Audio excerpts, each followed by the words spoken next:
ప్రార్థన చేసుకుని కొంత సమయం దేవుని వాక్యాన్ని ధ్యానం చేద్దాం. దయగల తండ్రి, ప్రేమగల దేవ, మీ పరిశుద్ధమైన నామమునకు స్తోత్రములు, వందనములు నాయన.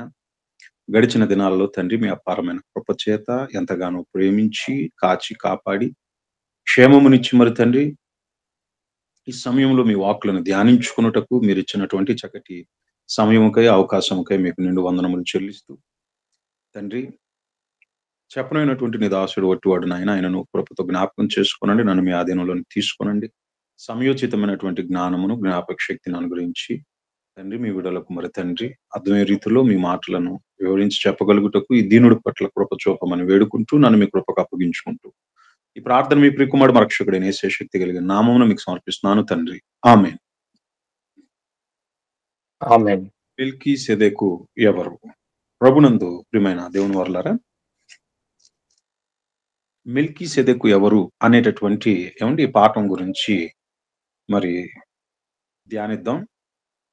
హెబ్రీయులకు రాసినటువంటి పత్రిక 7వ అధ్యాయం. అందరూ దయచేసి పరిశుద్ధ గ్రంథములో హెబ్రీయులకు రాసినటువంటి పత్రిక 7వ అధ్యాయములో 1 నుండి మనం చదువుకున్నట్లయితే 10 వచనాల వరకు మరి మెల్కీసెదెకును గురించినటువంటి ఆ ప్రస్తావన మనకు అక్కడ కనబడుతుంది.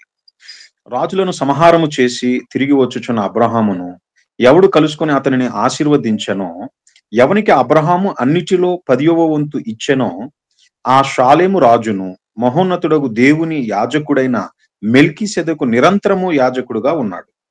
అతని పేరుకు మొదట నీతికి రాజనియు తర్వాత సమాధానపు రాజనియు అర్థమిచ్చునట్టి షాలేము రాజని అర్థం. అతడు తండ్రి లేనివాడును తల్లి లేనివాడును వంశావళి లేనివాడును జీవిత కాలమునకు ఆది అయినను జీవమునకు అంతమైనను లేనివాడునై ఉండి దేవుని కుమారుణ్ణి పోలి ఉన్నాడు. ఇతడెంత గనుడో చూడుడి. మూల పురుషుడైన అబ్రహాము ఇతనికి కొల్లగొట్టిన శ్రేష్టమైన వస్తువులలో 10వ వంతు ఇచ్చెను. మరియు లేవి కుమారులలో నుండి యాజకత్వము పొందువారు తమ సహోదరులు అబ్రహాము గర్భవాసము నుండి పుట్టినను ధర్మశాస్త్రము చొప్పున వారి యొద్ద అనగా ప్రజల యొద్ద 10వ వంతును పుచ్చుకొనుటకు ఆజ్ఞ పొంది ఉన్నారు గాని, వారితో సంబంధించిన వంశావళి లేనివాడైన మెల్కీసెదెకు అబ్రహామునొద్ద 10వ వంతు పుచ్చుకొని వాగ్దానములను పొందిన వానిని ఆశీర్వదించెను. తక్కువ వాడు ఎక్కువ వాని చేత ఆశీర్వదింపబడునను మాట కేవలము నిరాక్షేపమై ఉన్నది. మరియు లేవి క్రమము చూడగా చావునకు లోనై ఉన్నవారు 10వ వంతులను పుచ్చుకొనుచున్నారు. అయితే ఈ క్రమము చూడగా జీవించుచున్నాడని సాక్ష్యము పొందినవాడు పుచ్చుకొనుచున్నాడు. అంతేకాక ఒక విధమున చెప్పిన ఎడల 10వ వంతులను పుచ్చుకొను లేవియు అబ్రహాము ద్వారా దశమాంశములను ఇచ్చెను. ఎలయనగా మెల్కీసెదెకు అతని పితరుని కలుసుకున్నప్పుడు లేవి తన పితరుని గర్భములో ఉండెను. ప్రభునందు ప్రియమైన దేవుని వల్లారా, మనం చదువుకున్నటువంటి లేఖన భాగంలో మరి ఒకప్పుడు అబ్రహాము గారి కాలంలో జరిగినటువంటి ఒక సందర్భాన్ని ఇక్కడ మరి అపోస్తుడైనటువంటి పౌలు గారు జ్ఞాపకం చేస్తున్నట్లుగా మనకి ఇక్కడ కనబడుతుంది. అదేంటయ్యానంటే, మరి అబ్రహాము గారు మరి ఆదికాండం 14వ అధ్యాయంలో మనం చూసుకున్నట్లయితే అబ్రహాము గారు లోతు గారు మరి వాళ్ళు విడిపోయిన తర్వాత, అంటే ఒక మాట చెప్పాలంటే వాళ్ళు వేరైన తర్వాత లోతు గారు ఉంటున్నటువంటి ఆ ప్రాంతం ఏదైతే ఉంటుందో అక్కడ కొంతమంది మరి రాజులు వచ్చి ఆ ప్రాంతాన్ని మరి వాళ్ళు కైవసం చేసుకున్నప్పుడు లోతును మరి ఆ లోతు గారి యొక్క మరి ఆ సమస్తాన్ని వాళ్ళు ఒక మాటలో చెప్పాలని తీసుకుని వెళ్ళిపోయారని, చెరపట్టుకుని వెళ్ళిపోయారని అబ్రహాము గారికి తెలిసినప్పుడు వెంటనే అబ్రహాము గారు మరి తన దగ్గర ఉన్నటువంటి వారితో మరి బయలుదేరి వారితో యుద్ధము చేసి వాళ్ళ భార్య నుండి మరి లోతు గారిని, ఆయనకున్నటువంటి లోతు గారికి ఉన్న సమస్తాన్ని విడిపించి తీసుకొని వస్తున్నటువంటి సమయంలో మెల్కీసెదెకుగా అబ్రహాము గారి దగ్గరికి మరి మెల్కీసెదెకు అనేటటువంటి ఆయన అబ్రహాము గారికి ఆ టయానికి అబ్రహాము గారి దగ్గరికి వచ్చినట్లుగా అబ్రహాము గారు ఆయనకి మరి 10వ వంతు దశంభాగంగా ఇచ్చినట్లుగా మనకు కనపడుతుంది. ఆదికాండం 14వ అధ్యాయం చూడండి ఒకసారి. ఆదికాండము 14వ అధ్యాయం మీరు చూసుకున్నట్లయితే నేను చెప్పింది ఏమండి 15వ వచనం నుంచి మీకు కనపడుతుంది. ఆదికాండము 14వ అధ్యాయం 14వ వచనం నుంచి చదవన్నారు. 14వ వచనం నుంచి. అబ్రాము తన తమ్ముడు చెరపట్టబడనని విని తన ఇంట పుట్టి అలవరపరిచిన 318 మండుగురిని వెంటబెట్టుకుని దాని మట్టుకు ఆ రాజులను తరిమెను. రాత్రివేళ అతడును అతని దాసులను వారికి ఎదురుగా మొనలు తీర్చి వారిని కొట్టి దమస్కునకు ఎడమ తట్టు హోబ మట్టుకు తరిమి ఆస్తి యావత్తు తిరిగి తెచ్చి తన తమ్ముడైన లోతును అతని ఆస్తిని స్త్రీలను ప్రజలను తిరిగి తీసుకుని వచ్చును. అతడు కదొర్లాయోమనను అతనితో కూడానున్న రాజులను ఓడించి తిరిగి వచ్చినప్పుడు సొదొమ రాజు అతన్ని ఎదుర్కొనుటకు రాజులోయను షావేలోయ మట్టుకు బయలుదేరి వచ్చెను. మరియు షాలేము రాజైన మెల్కీసెదెకు ఈ రొట్టెను మాటలు మీరు అండర్లైన్ చేసుకున్నాం. మరియు షాలేము రాజైన మెల్కీసెదెకు రొట్టె ద్రాక్షారసమును తీసుకుని వచ్చాను. అతడు సర్వోన్నతుడగు దేవునికి యాజకుడు. అప్పుడు అతడు అబ్రహామును ఆశీర్వదించి ఆకాశమునకును భూమికిని సృష్టికర్తయును సర్వోన్నతుడైన దేవుని వలన అబ్రహాము ఆశీర్వదింపబడును గాక అనియు, నీ శత్రువులను నీ చేతికి అప్పగించిన సర్వోన్నతుడకు దేవుడు స్తుతింపబడును గాక అనియు చెప్పెను. అప్పుడు అతడు అన్నిటిలో ఇతనికి 10వ వంతు ఇచ్చెను. ఏమంటే ఈ సందర్భమే పౌలు గారు హెబ్రీయులకు రాసిన పత్రిక 7వ అధ్యాయంలో జ్ఞాపకం చేయడం జరిగింది. అయితే ఇక్కడ ప్రియమైనటువంటి దేవుని వారలారా, క్రైస్తవ సమాజంలో చాలా మందికి ఏంటనంటే, ఇంతకీ అబ్రహాము గారి దగ్గరికి మెల్కీసెదెకుగా వచ్చింది ఎవరు అనేటటువంటి విషయమై మరి ఒక మాటలో చెప్పాలనంటే కాంట్రవర్సీ ఉంది నేడున్నటువంటి క్రైస్తవ సమాజంలో.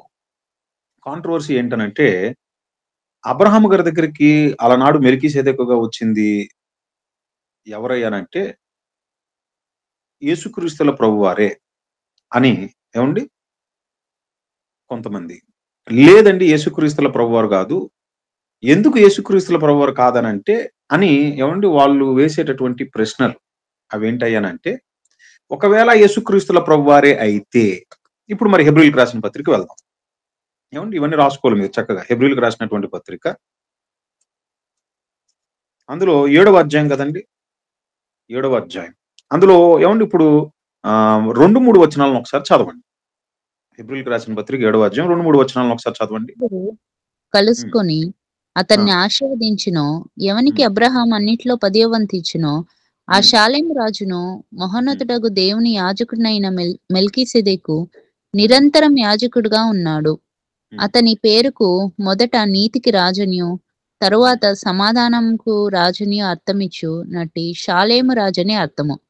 అతడు తండ్రి లేనివాడును తల్లి లేనివాడును వంశావళి లేనివాడును జీవితకాలము ఆగండమ్మా. ఏమండి ఈ మాటను చూపిస్తారు. ఏమని అంటారంటే, అతడు తండ్రి లేనివాడును తల్లి లేనివాడును వంశావళి లేనివాడు అని ఉంది కదండి. మరి అలా అనుకుంటే మహనీయుడైనటువంటి యేసుక్రీస్తుల ప్రభువారికి మరి భౌతికంగా తల్లిగా మరియమ్మ ఉంది కదా, మరి యోసేపు కుమారుడు అని పిలువబడ్డాడు కదా. ఆ మాటకు వస్తే మరి యోధాగోత్రపు సింహం, యోధాగోత్రంలో నుండి వచ్చిన వాడు అని అంటున్నారు కదా.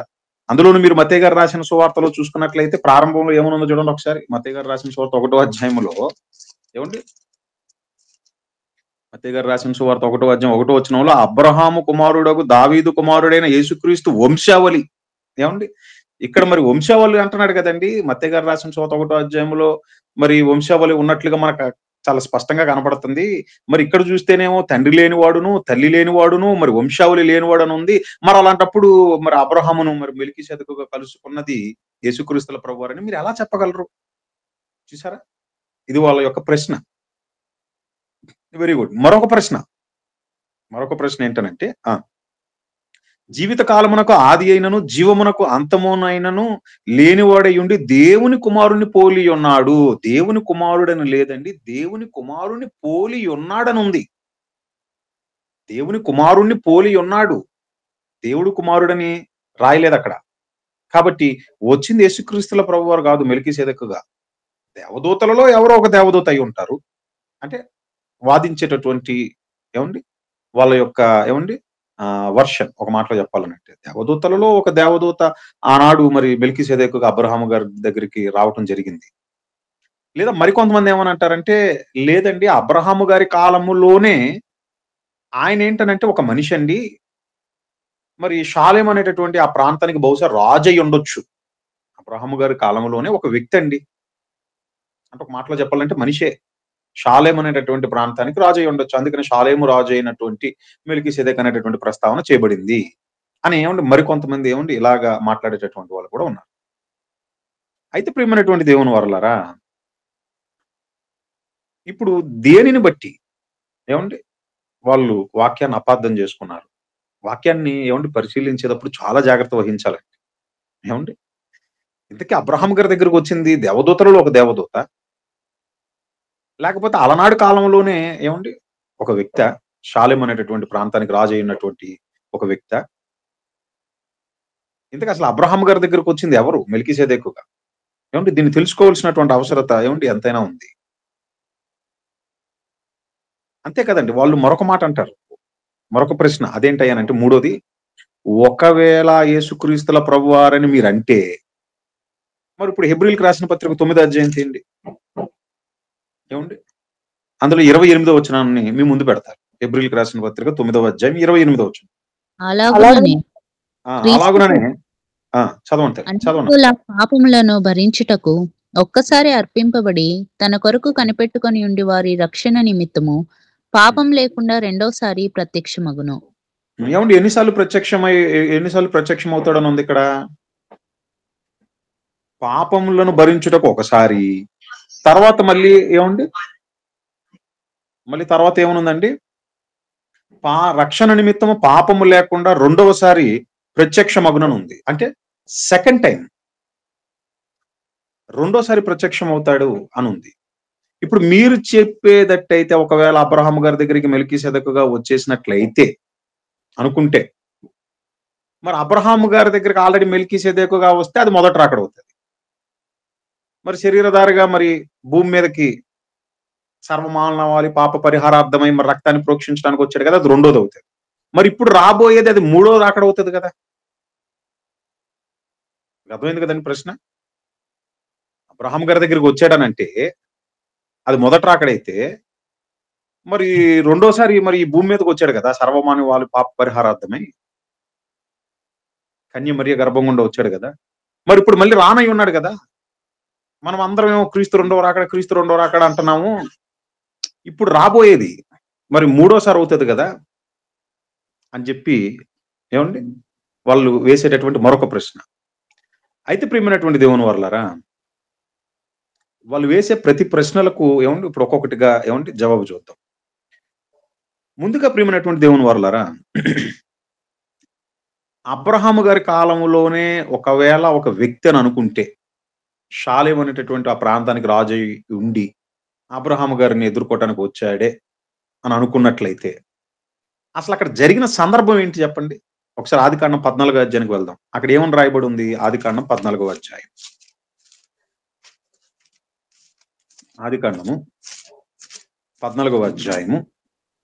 అందులో 16వ వచనం 17వ వచనాన్ని ఒకసారి మీరు చూడండి. 17, 18 వచనాలు. అతడు కదొర్లాయోమరును అతనితో కూడా నున్న రాజులను ఓడించి తిరిగి వచ్చినప్పుడు సొదొమ రాజు అతన్ని ఎదుర్కొనుటకు రాజులోయ అను షావే లోయ మట్టుకు బయలుదేరి వచ్చును. మరియు షాలేము రాజైన మెల్కీసెదెకు రొట్టెను ద్రాక్షారసమును తీసుకుని వచ్చును. రొట్టె ద్రాక్షారసాన్ని, ఈ పాయింట్ మీరు అండర్లైన్ చేసుకోండి. వచ్చినటువంటి వ్యక్తి ఏం తీసుకొచ్చాడు? రొట్టె ద్రాక్షారసం తీసుకొచ్చాడు. నంబర్ 1. నంబర్ 2 చదువు తల్లి.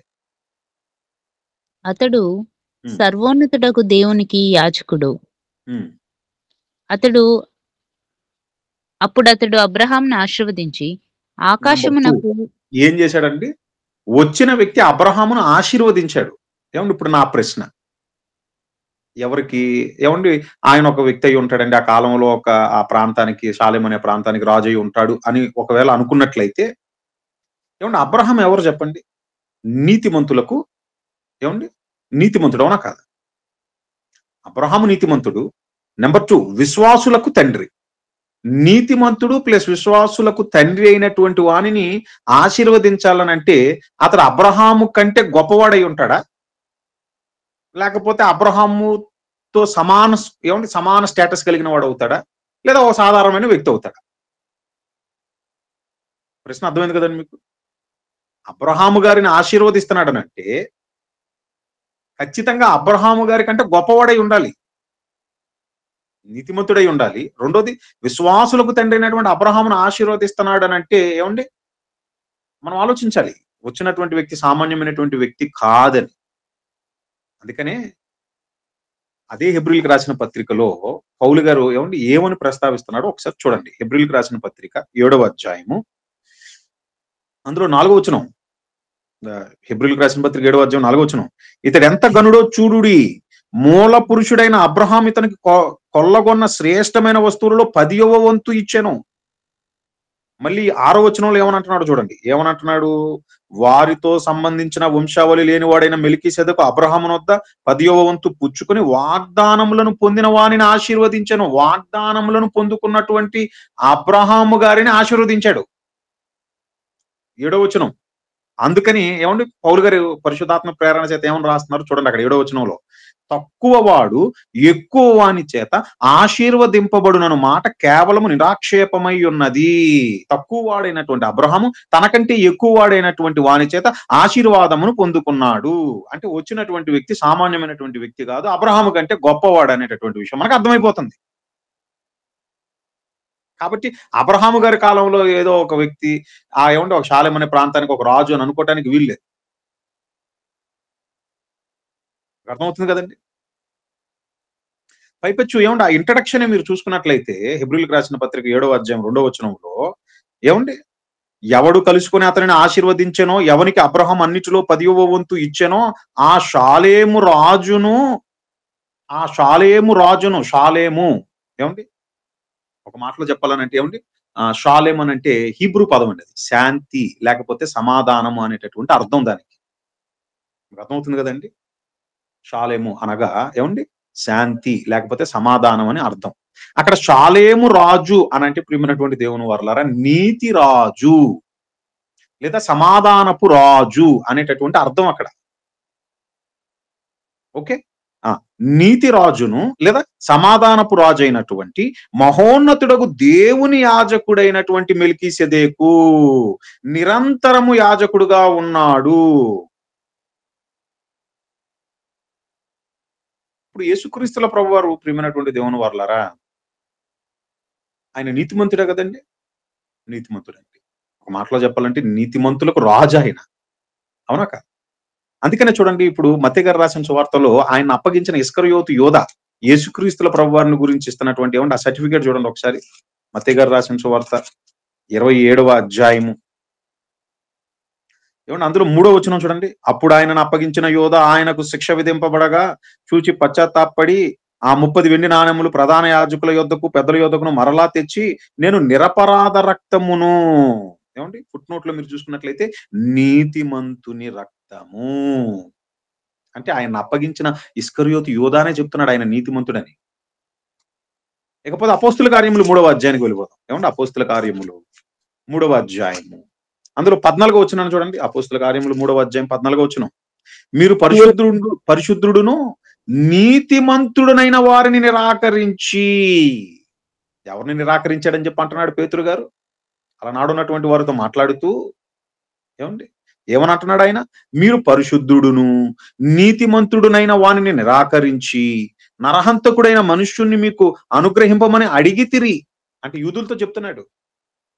పిలాతు నేను ఎవరిని విడుదల చేయను, బరబ్బానా లేకపోతే యేసునా అన్నప్పుడు మీరు బరబ్బాను కోరుకున్నారు, కానీ నీతిమంతుడు పరిశుద్ధుడైనటువంటి వారిని మీరు కోరుకోలేదు. అంటే యేసుక్రీస్తుల ప్రభువారు నీతిమంతుడండి. నీతిమంతుడైనటువంటి ఆయన నీతిరాజు ఆయన. అందుకని నీతిమంతులకు ఆయన తీర్పు తీరుస్తున్నట్లుగా మత్తయి గారు రాసిన సువార్త 25వ అధ్యాయంలో మనకు కనపడుతుంది. మత్తయి గారు రాసిన సువార్త అందులో 25వ అధ్యాయంలో చూడండి 31 నుంచి మీరు చదువుకుంటూ వెళ్తే 34వ వచనంలో, అప్పుడు రాజు తన కుడివైపు ఉన్న వారిని చూచి నా తండ్రి చేత ఆశీర్వదింపబడిన వారలారా. అప్పుడు రాజు ఏ రాజు చదువుదాం, ఇంకొంచెం ముందుకు వెళ్ళి చదువుదాం. అప్పుడు రాజు తన కుడివైపు ఉన్న వారిని చూచి నా తండ్రి చేత ఆశీర్వదింపబడిన వారలారా, లోకం పుచ్చినది మొదలుకొని మీ కొరకు సిద్ధపరచబడిన రాజ్యమును స్వతంత్రించుకొనుడి. అంటే నీతిమంతులైనటువంటి వారితో ఆ నీతిమంతులకు రాజైనటువంటి నీతిరాజు చెప్తున్న మాట, లోకం పుట్టినది మొదలుకొని మీ కొరకు సిద్ధపరిచినటువంటిది ఏదైతే ఉన్నదో దాన్ని మీరు స్వతంత్రించుకోండి అని అంటున్నాడు. అంటే యేసుక్రీస్తుల ప్రభువారు నీతిరాజు, అట్ ది సేమ్ టైం ఆయన సమాధానపు రాజు కూడా. రోమిలకు రాసిన పత్రిక 5వ అధ్యాయం 1వ వచనం. రోమిలకు రాసిన పత్రిక రోమీయులకు రాసినటువంటి పత్రిక 5వ అధ్యాయము 1వ వచనం. కాబట్టి విశ్వాస మూలమున మనము నీతిమంతులముగా తీర్చబడి మన ప్రభువైన యేసుక్రీస్తు ద్వారా దేవునితో సమాధానము కలిగి ఉందుము. దేవునితో సమాధానము కలిగి ఉందుము. ఎవరి ద్వారా? మన ప్రభువైన యేసుక్రీస్తు ద్వారా దేవునితో సమాధానము కలిగి ఉందుము. అదే రోమీయులకు రాసిన పత్రిక 5వ అధ్యాయం 10వ వచనం. ఎలయనగా శత్రువులమై ఉండగా ఆయన కుమారుని మరణము ద్వారా మనము దేవునితో సమాధానపరచబడిన ఎడల సమాధానపరచబడిన వారమై ఆయన జీవించుట చేత మరి నిశ్చయముగా రక్షింపబడుదుము. అదండి. అంటే తండ్రితో మనలను సమాధానపరిచింది ఎవరో కాదు, యేసుక్రీస్తుల ప్రభువారు. సమాధానపు రాజు ఆయన, నీతి రాజు ఆయన. ఆ విషయాన్ని చెప్తున్నాడు. నీతిరాజు, సమాధానపు రాజు అయినటువంటి ఆ మెల్కీసెదెకు మెల్కీసెదెకు అనేటటువంటి పదానికి ఒక మాటలో చెప్పాలంటే ఆ హిబ్రూ ఆ పదానికి అర్థం ఏంటనంటే మెలేకు అనంటే రాజు, సెదెకు అంటే నీతి. మీకు అర్థమవుతుంది కదండి. మెలేక్ లేదా మెలేకు అనంటే రాజు, సెదెకు అంటే నీతి. నీతి రాజు ఎవరో కాదండి, మహనీయుడైనటువంటి యేసుక్రీస్తుల ప్రభువారే. దేవదూతలలో ఒక దేవదూత అయి ఉండవచ్చు, లేదా ప్రధాన దేవదూత అయి ఉండొచ్చు అని ఎవరైనా ఏదైనా అనుకుంటారేమో అని ప్రారంభంలోనే హెబ్రీయులకు రాసిన పత్రికలోనే అసలు ముందు ఆ హెబ్రీయులకు రాసినటువంటి పత్రిక అది రాయబడినటువంటి ఆ విధానం తెలిస్తే ఈ విధమైనటువంటి సందేహాలు ఉండవండి. హెబ్రీయులకు రాసినటువంటి పత్రిక ఆ 1వ అధ్యాయం స్టార్టింగ్ లోనే మీరు చూసుకున్నట్లయితే యేసుక్రీస్తుల ప్రభువారు దేవదూతలలో ఒక దేవదూత, లేకపోతే దేవదూతలలో ఒక ప్రధాన దేవదూత కాదు, దేవదూతల కంటే గొప్పవాడు అన్నటువంటి ఇంట్రడక్షన్ ఇస్తా ఉంటాడు అక్కడ పౌలు గారు. కావాలంటే చూడండి, హెబ్రీయులకు రాసిన పత్రిక 1వ అధ్యాయం 5వ వచనం. స్టార్టింగ్ మీరు చూసుకున్నట్లయితే హెబ్రీయులకు రాసిన పత్రిక 1వ అధ్యాయం 1వ వచనం చదువుతల్లి. పూర్వకాలమందు నానా సమయములలో నానా విధములుగా ప్రవక్తల ద్వారా మన పితరులతో మాట్లాడిన దేవుడు ఈ దినముల అంతమందు కుమారుని ద్వారా ఆ కుమారుని గురించి ఏం చెప్తున్నాడు ఇప్పుడు చదువుతాలి. 5వ వచనంలో చెప్తున్నాడు చూడండి. హెబ్రీయులకు రాసిన పత్రిక 1వ అధ్యాయం 5వ వచనం. ఎలయనగా నేడు నేను నిన్ను కనియున్నాను అని, నీవు నా కుమారుడవు, నేను నిన్ను కనియున్నాను. ఇదియుగాక నేను ఆయనకు తండ్రినై ఉందును, ఆయన నా కుమారుడై ఉండునని ఆ దూతలలో ఎవనితోనైనను ఎప్పుడైనను చెప్పానా? అర్థమవుతుంది కదండి. ఆ దూతలతో ఎవరితోనైనను ఎప్పుడైనను చెప్పానా?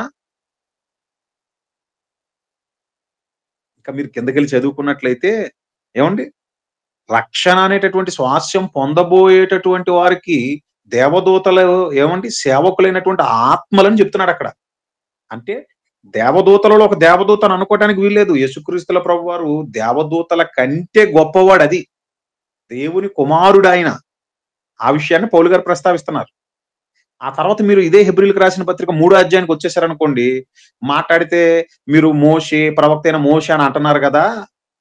ఓ ఇశ్రాయేలీయులారా, ఓ యూదులారా, మోషే ప్రవక్తలలో గొప్పవాడైనటువంటి మోషే అని మీరంటే ఆ ప్రవక్త అయినటువంటి మోషే కంటే గొప్పవాడు యేసుక్రీస్తుల ప్రభువారు అనే విషయాన్ని ఆ 3వ అధ్యాయంలో ప్రస్తావిస్తూ ఉంటాడు ఆయన. మీకు అర్థమవుతుంది అనుకుంటా. ఇక హెబ్రీయులకు రాసిన పత్రిక అక్కడి నుంచి అలా మీరు ముందుకు వస్తే ఇప్పుడు ఇక్కడ 7వ అధ్యాయానికి వచ్చేసరికి చెప్తున్నాడు ఆయన. ఏమని చెప్తున్నాడనంటే, నాయన యాజకులలో అహరోను మరి ఒకప్పుడు ప్రధాన యాజకుడిగా ఉన్నాడు. యాజకుడు అంటే దేవునికి ప్రజలకు మధ్యవర్తి. ఒకప్పుడు దేవునికి దేవుని ప్రజలైనటువంటి ఇశ్రాయేలీయులకు ప్రధాన యాజకుడిగా ఎవరున్నారు? అహరోను ఉన్నాడు. అయితే ఆ అహరోను క్రమము వలన దేవునికి ఒరిగిందేమీ లేదండి. గనుకనే ప్రధాన యాజకుడిగా మహనీయుడైనటువంటి యేసుక్రీస్తుల ప్రభువారు రావటం జరిగింది. అది పౌలు గారు చెప్పాలనుకుంటున్నటువంటి ఉద్దేశం అది. అర్థమవుతుంది కదండి. ప్రధాన యాజకుడిగా ఆ అహరోను క్రమం అంటే ఆ లేవి క్రమంలో నుండి రాకుండా యోధా గోత్రంలో నుండి వచ్చాడు. మీకు అర్థమవుతుంది అనుకుంటా. అందుకని మీరు ఈ హెబ్రీయులకు రాసిన పత్రిక ఇది చదివేటప్పుడు కొంచెం దీన్ని మనసులో పెట్టుకొని మీరు 9వ అధ్యాయం అంతా తర్వాత చదువుకోండి. అక్కడ చాలా స్పష్టంగా కనబడుతుంది మీకు. అందులో మీరు చూసుకున్నట్లయితే 9వ అధ్యాయం అంతా తర్వాత చదువుకోండి. ఈ ప్రసంగం అంతా అయిపోయిన తర్వాత మీరు కూర్చొని చదివితే నేను ఏదైతే చెప్పానో మీకు అదే కనపడుతుంది. అహరోను క్రమం వలన సంపూర్ణ సిద్ధి కాలేదు గనుక ఇదిగో ఆ లేవి గోత్రంలో కాకుండా యోధా గోత్రంలో నుండి మరొక ప్రధాన యాజకుడు రావాల్సి వచ్చింది. దేనికోసం? దేవుని పిల్లలను సమాధానపరచటానికి. ఆ వచ్చినటువంటి వాడు సామాన్యుడు కాదు, నీతిరాజు, సమాధానపు రాజు. దేవునికి నిరంతరము యాజకుడై ఉన్నాడు ఆయన. ఆయన ఆల్రెడీ గతంలో మెల్కీసెదెకుగా అబ్రహాము గారి దగ్గరికి రావటం జరిగింది. ఆ విషయాన్ని ప్రస్తావిస్తున్నాడు అక్కడ. మరి యేసుక్రీస్తుల ప్రభువారు సామాన్యుడా? సామాన్యుడు కాదండి. దేవదూతల కంటే ఏమండి గొప్పవాడు, దేవుని కుమారుడు. అలాగే అట్ ది సేమ్ టైం ప్రవక్త అయినటువంటి మోషే కంటే గొప్పవాడు. అర్థమవుతుందో లేదో? ఆయన నీతిరాజు, ఆయన సమాధానపు రాజు. గొప్పవాడు గనకనే అబ్రహామును ఏం చేశాడయ్యానంటే ఆశీర్వదించాడు. పైపెచ్చు మీరు ఆలోచించినట్లయితే ఆ సందర్భంలో రొట్టె ద్రాక్షారసం తీసుకొచ్చాడు ఆయన. ఏం తీసుకొచ్చాడు చెప్పండి? రొట్టె ద్రాక్షారసం. ఏమండి ఇక్కడ మిమ్మల్ని ప్రశ్న అడుగుతాను. అబ్రహాము గారిని ఏమండి నేను చూపించు ప్రాంతానికి నువ్వు వెళ్ళన్నప్పుడు అబ్రహాము గారు బయలుదేరినప్పుడు రానటువంటి రొట్టె ద్రాక్షారసం తీసుకొని రానటువంటి వ్యక్తి తన ఒక్కగానొక్క కుమారుణ్ణి ఏమండి బలివ్వటానికి వెనుదిరగకుండా ముందుకు కొనసాగినప్పుడు ఏమండి రానటువంటి వ్యక్తి రొట్టె ద్రాక్షారసం తీసుకొని ఎందుకు లోతును ఏమండి కాపాడి ఏమంటే రిటర్న్ వస్తున్నప్పుడు రొట్టె ద్రాక్షారసం తీసుకొని వచ్చాడు. ఇది పాయింట్. ఆలోచించాలి. ఏమండి కారణం ఏంటనంటే ఏమండి అబ్రహాము గారు లోతు ఒకప్పుడు కలిసి ఉండేటటువంటి వాళ్ళు.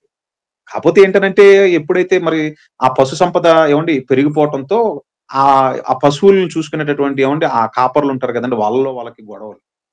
అప్పుడు అబ్రహాము గారు లోతుని పిలిచి అంటున్నారు. ఏమని అంటున్నాడంటే మనం ఎంతైనా బంధువులము, ఒక మాటలో చెప్పాలంటే మనలో మనం కొట్టుకోవటం ఏంటి అసహ్యంగా. ఓ పని చేద్దాం, నీది ఏదైతే ఉంటుందో సంపద తీసుకొని నువ్వు వెళ్ళిపో. నువ్వు తూర్పు వెళ్తే నేను పడమర వెళ్ళిపోతాను. చాయిస్ ఈజ్ యువర్స్ అని చెప్పి అన్నాడండి. అయితే అప్పుడు లోతు గారు ఏమండి అబ్రహాము గారు చెప్పినట్టుగానే ఏమండి మరి ఈ సోదోమ సైడ్ ఏమండి ఆయన రావటం జరుగుతుంది. ఇప్పుడు అబ్రహాము గారు ఏమండి అబ్రహాము గారి ప్లేస్ లో ఏమండి మనం ఉన్నాం అనుకోండి, మనం ఏమనుకుంటాం చెప్పండి? చూసావా, వీడు నాతో పాటు వచ్చాడు, నన్ను బట్టే కదా వీడికి ఇంత ఆశీర్వాదం. నేను వెళ్ళమనగానే చూసావు నన్ను వదిలేసి ఎలా వెళ్ళిపోయాడో. నీతో పాటే ఉంటానని అనలేదు నాతో. వీడికి తగిన శాస్తి జరిగింది. ఇప్పుడు ఆ రాజులు వచ్చి ఆ ప్రాంతాన్ని ఏం చేశారు? ఆక్రమించుకున్నారు. అక్కడ ఉన్న వాళ్ళందరినీ కొల్లగొట్టుకుని తీసుకొని పోతున్నారు. పోతే పోయిందిలే, పోతే పోయాడులే అని అనుకోలేదు అబ్రహాము గారు. మీకు పాయింట్ అర్థమవుతుందో లేదో? సహోదరుణ్ణి ప్రేమించువాడే దేవుణ్ణి ప్రేమించువాడు. ఎక్కడుంది ఈ మాట? యోహాను గారు రాసిన మొదటి పత్రిక. తీయాలందరూ తీయాలి బైబుల్. యోహాను గారు రాసినటువంటి మొదటి పత్రిక 4వ అధ్యాయము 20వ వచనం. యోహాను గారు రాసినటువంటి మొదటి పత్రిక 4వ అధ్యాయము ఏమండి 21 వచనాలు. అయినను నేను దేవుని ప్రేమించుచున్నానని చెప్పి తన సహోదరుని ద్వేషించిన ఎడల అతడు అబద్ధికుడును. తాను చూసిన తన సహోదరుని ప్రేమింపని వాడు తాను చూడని దేవుని ప్రేమింపలేడు. దేవుని ప్రేమించి వాడు తన సహోదరుని కూడా ప్రేమింపవలెనను ఆజ్ఞ మనం ఆయన వలన పొంది ఉన్నాము. ఏమండి ఇది యేసుక్రీస్తుల ప్రభువారు. ఇప్పుడు మీకు అర్థమైందో? రొట్టె ద్రాక్షారసం తీసుకొని యేసుక్రీస్తుల ప్రభువారు ఏమంటే మెల్కీసెదెకు ఎందుకు వచ్చాడో తెలుసా? నాయన అబ్రహాం, నీ సహోదరుని నువ్వు కాపాడుకోవటం కోసం నీ ప్రాణాన్ని రిస్క్ లో పెట్టి అక్కడ ఉన్నటువంటి రాజులతో నువ్వు యుద్ధం చేసావు కదా. అమ్మో యుద్ధానికి వెళ్తే నాకేం జరుగుతుందో, నా ప్రాణాలను తెగించి నేనెందుకు ఇప్పుడు లోతును కాపాడుకోవాలి, పోయాడు కదా నన్ను వదిలేసి అని అనుకోలేదండి అబ్రహాం. ఏమంటే అబ్రహాం గారి మనసు ఏమంటే చాలా మంచి మనసు అండి. సహోదరుడి పట్ల ప్రేమ కలిగి ఉన్నాడు గనక అది క్రియారూపకంగా వెల్లడైంది. ఎలా వెల్లడైంది అంటే తనతో పాటు ఉన్న వారిని తీసుకుని వెళ్ళాడు. ఏమంటే ఆ రాజులతో యుద్ధం చేశాడు. యుద్ధం చేసి వాళ్ళను జయించి ఏమంటే లోతుకున్నటువంటి యావదాస్తిని తీసుకొని వస్తున్నాడు. గనుక తన సహోదరుడి పట్ల ఏమంటే తన ప్రాణాన్ని పణంగా పెట్టి తన సహోదరుడిని కాపాడుకున్నటువంటి విధానం, తన సహోదరుడి పట్ల కనపరిచినటువంటి ఆ ప్రేమ వెంటనే ఏమండి నాయన అబ్రహాం, నువ్వు ఇప్పుడు ఏదైతే చేశావో భవిష్యత్తులో ఇదే ఒక ఆయన చేయనై ఉన్నాడు. అర్థమవుతుంది కదండి? ఇదే ఒక ఆయన భవిష్యత్తులో చేయనై ఉన్నాడు. ఆ చేయనై ఉన్నటువంటి ఆయనే స్వయంగా రొట్టె ద్రాక్షారసం తీసుకొని వచ్చాడు. రొట్టె ద్రాక్షారసం ఆయనలాగా ఎవరైతే చేస్తారో వాళ్ళకే రొట్టె ద్రాక్షారసం. మీకు పాయింట్ అర్థమవుతుందో లేదు? ఆయనలాగా ఎవరైతే సహోదరుల నిమిత్తం ప్రాణం పెడతారో వాళ్ళకి రొట్టె ద్రాక్షరసం అండి. ప్రతి ఆదివారం రొట్టె ద్రాక్షరసం తీసుకుంటున్నాం. దాని అర్థం ఏంటి చెప్పండి? యోహాను గారు రాసిన మొదటి పత్రిక 3వ అధ్యాయం చూడండి. యోహాను గారు రాసిన మొదటి పత్రిక 3వ అధ్యాయం 16వ వచనం. ఆయన మన నిమిత్తం తన ప్రాణమును పెట్టెను కనుక దీని వలన ప్రేమ ఎట్టిదని తెలుసుకొనుచున్నాము. మనము కూడా సహోదరుల నిమిత్తం ప్రాణం పెట్టబద్దులమై ఉన్నాము. ఆయన యేసుక్రీస్తుల ప్రభు వారు సహోదరుల నిమిత్తం ఏం చేశాడు చెప్పండి? ప్రాణం పెట్టాడా లేదా? ఏమండి? అదే కదండి మనం చూసుకుంది. ఎఫ్సీలకు రాసిన పత్రికలో ఏమండి చాలాసార్లు చూసుకున్నాం మనం. ఎఫ్సీలకు రాసిన పత్రిక 5వ అధ్యాయంలో ఏమని చూడండి. 2వ వచనం. క్రీస్తు మిమ్మును ప్రేమించి ఆయన ప్రేమ ఏమండి అది చూపించాడు క్రియారూపకంగా. ఎలాగా? భూమి ఆకాశానికి మధ్య శిలువలో వేలాడి తన పరిశుద్ధ రక్తాన్ని కార్చి ఏమండి క్రీస్తు మిమ్మును ప్రేమించి పరిమళ వాసనగా ఉండటకు మన కొరకు తాను దేవునికి అర్పణగాను బలిగాను అప్పగించుకునేను. అలాగునే మీరును ప్రేమ కలిగి నడుచుకోండి. అలాగునే మీరు కూడా ప్రేమ కలిగి నడుచుకోండి. పౌలు గారు ఏమండి రాస్తున్న మాట పరిశుధాత్మ ప్రేరణ చేత. ఇదే మాట ఏమండి యోహాను గారు కూడా పరిశుధాత్మ ప్రేరణ చేత రాస్తున్నాడు.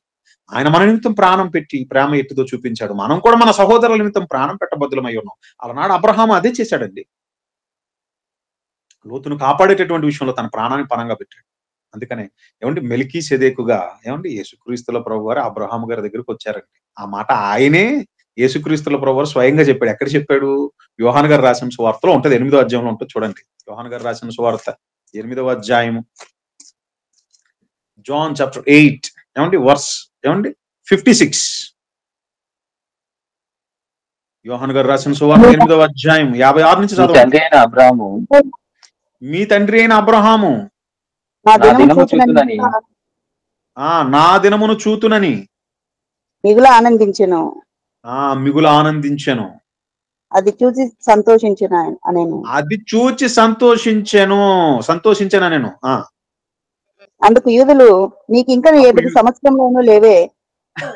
యూదులు ఏమంటున్నారండి? యేసుక్రీస్తుల ప్రభు వారు అంటున్నారు మీ తండ్రి అయినటువంటి అబ్రహామును చూడాలని చాలా ఆశ కలిగి ఉన్నాడు. ఆశపడేటటువంటి ప్రాణాన్ని తృప్తిపరిచేటటువంటి నా తండ్రి ఇదిగో తృప్తిపరిచాడు.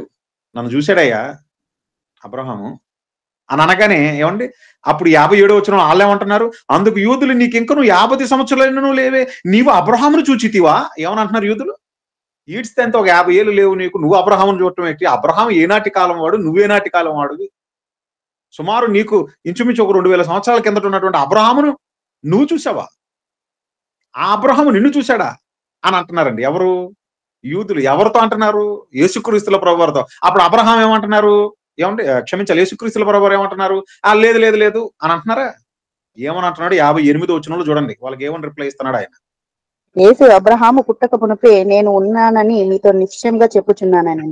ఊరే నాయన నాకు పట్టుమని 50 ఏళ్ళు కూడా లేవంటారేటి? అబ్రహాము ఏమని అంటున్నాడు చూడండి ఆయన. యేసు అబ్రహాము పుట్టక మునిపే నేను ఉన్నానని మీతో నిశ్చయముగా చెప్పుచున్నాను. అబ్రహాము గారు పుట్టడానికి మునిపే నేను ఉన్నాను. ఇప్పుడు మీ మధ్య కూర్చుండొచ్చు శరీరధారిగా, కానీ నేను ఉన్నవాడను. ఎప్పటి నుంచి ఇదిగో మీ తండ్రి అయినటువంటి అబ్రహాం అని చెప్పుకుంటున్నారే, ఆ అబ్రహాము కంటే ముందే ఉన్నవాడని నేను అంటున్నాడు. అబ్రహాము పుట్టక మునిపే ఏమని అంటున్నాడు చూడండి. అబ్రహాము పుట్టక మునిపే నేను ఉన్నానని మీతో నిశ్చయముగా చెప్పుచున్నాను. ఆ మాట ఏమంటే నిజం చెప్పాడు కదండి. జనాలు ఏం చేస్తున్నారు చూడండి ఇప్పుడు 59వ వచనంలో. కాబట్టి వారు ఆయన మీద రాళ్ళు రువ్వుటకు ఏమంటే రువ్వుటకు రాళ్ళు ఎత్తిరి గాని అంటే రాళ్లతో కూడా చంపేద్దాం అనుకుంటున్నారండి. ఇది నిజం చెప్పినందుకు.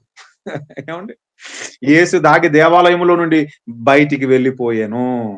ప్రియమైనటువంటి దేవుని వర్లారా, అబ్రహాము గారి కాలముల్లో ఏమండి అబ్రహాము గారి దగ్గరికి మెల్కీసెదెకుగా వచ్చింది యేసుక్రీస్తుల ప్రభువారే. మరి అలాంటప్పుడు తండ్రి లేనివాడు, మరి తల్లి లేనివాడు, వంశావళి లేదని ఉంది కదండి అక్కడ. మరి చూసారు కదా, మరి ఆ ప్రశ్న కూడా మనం చూసుకోవాలి కదా. ఏమంటే సరేనండి దేవదూత కాదు, ఎట్ ది సేమ్ టైం ఏదో ఒక వ్యక్తి కూడా అంతకన్నా కాదు.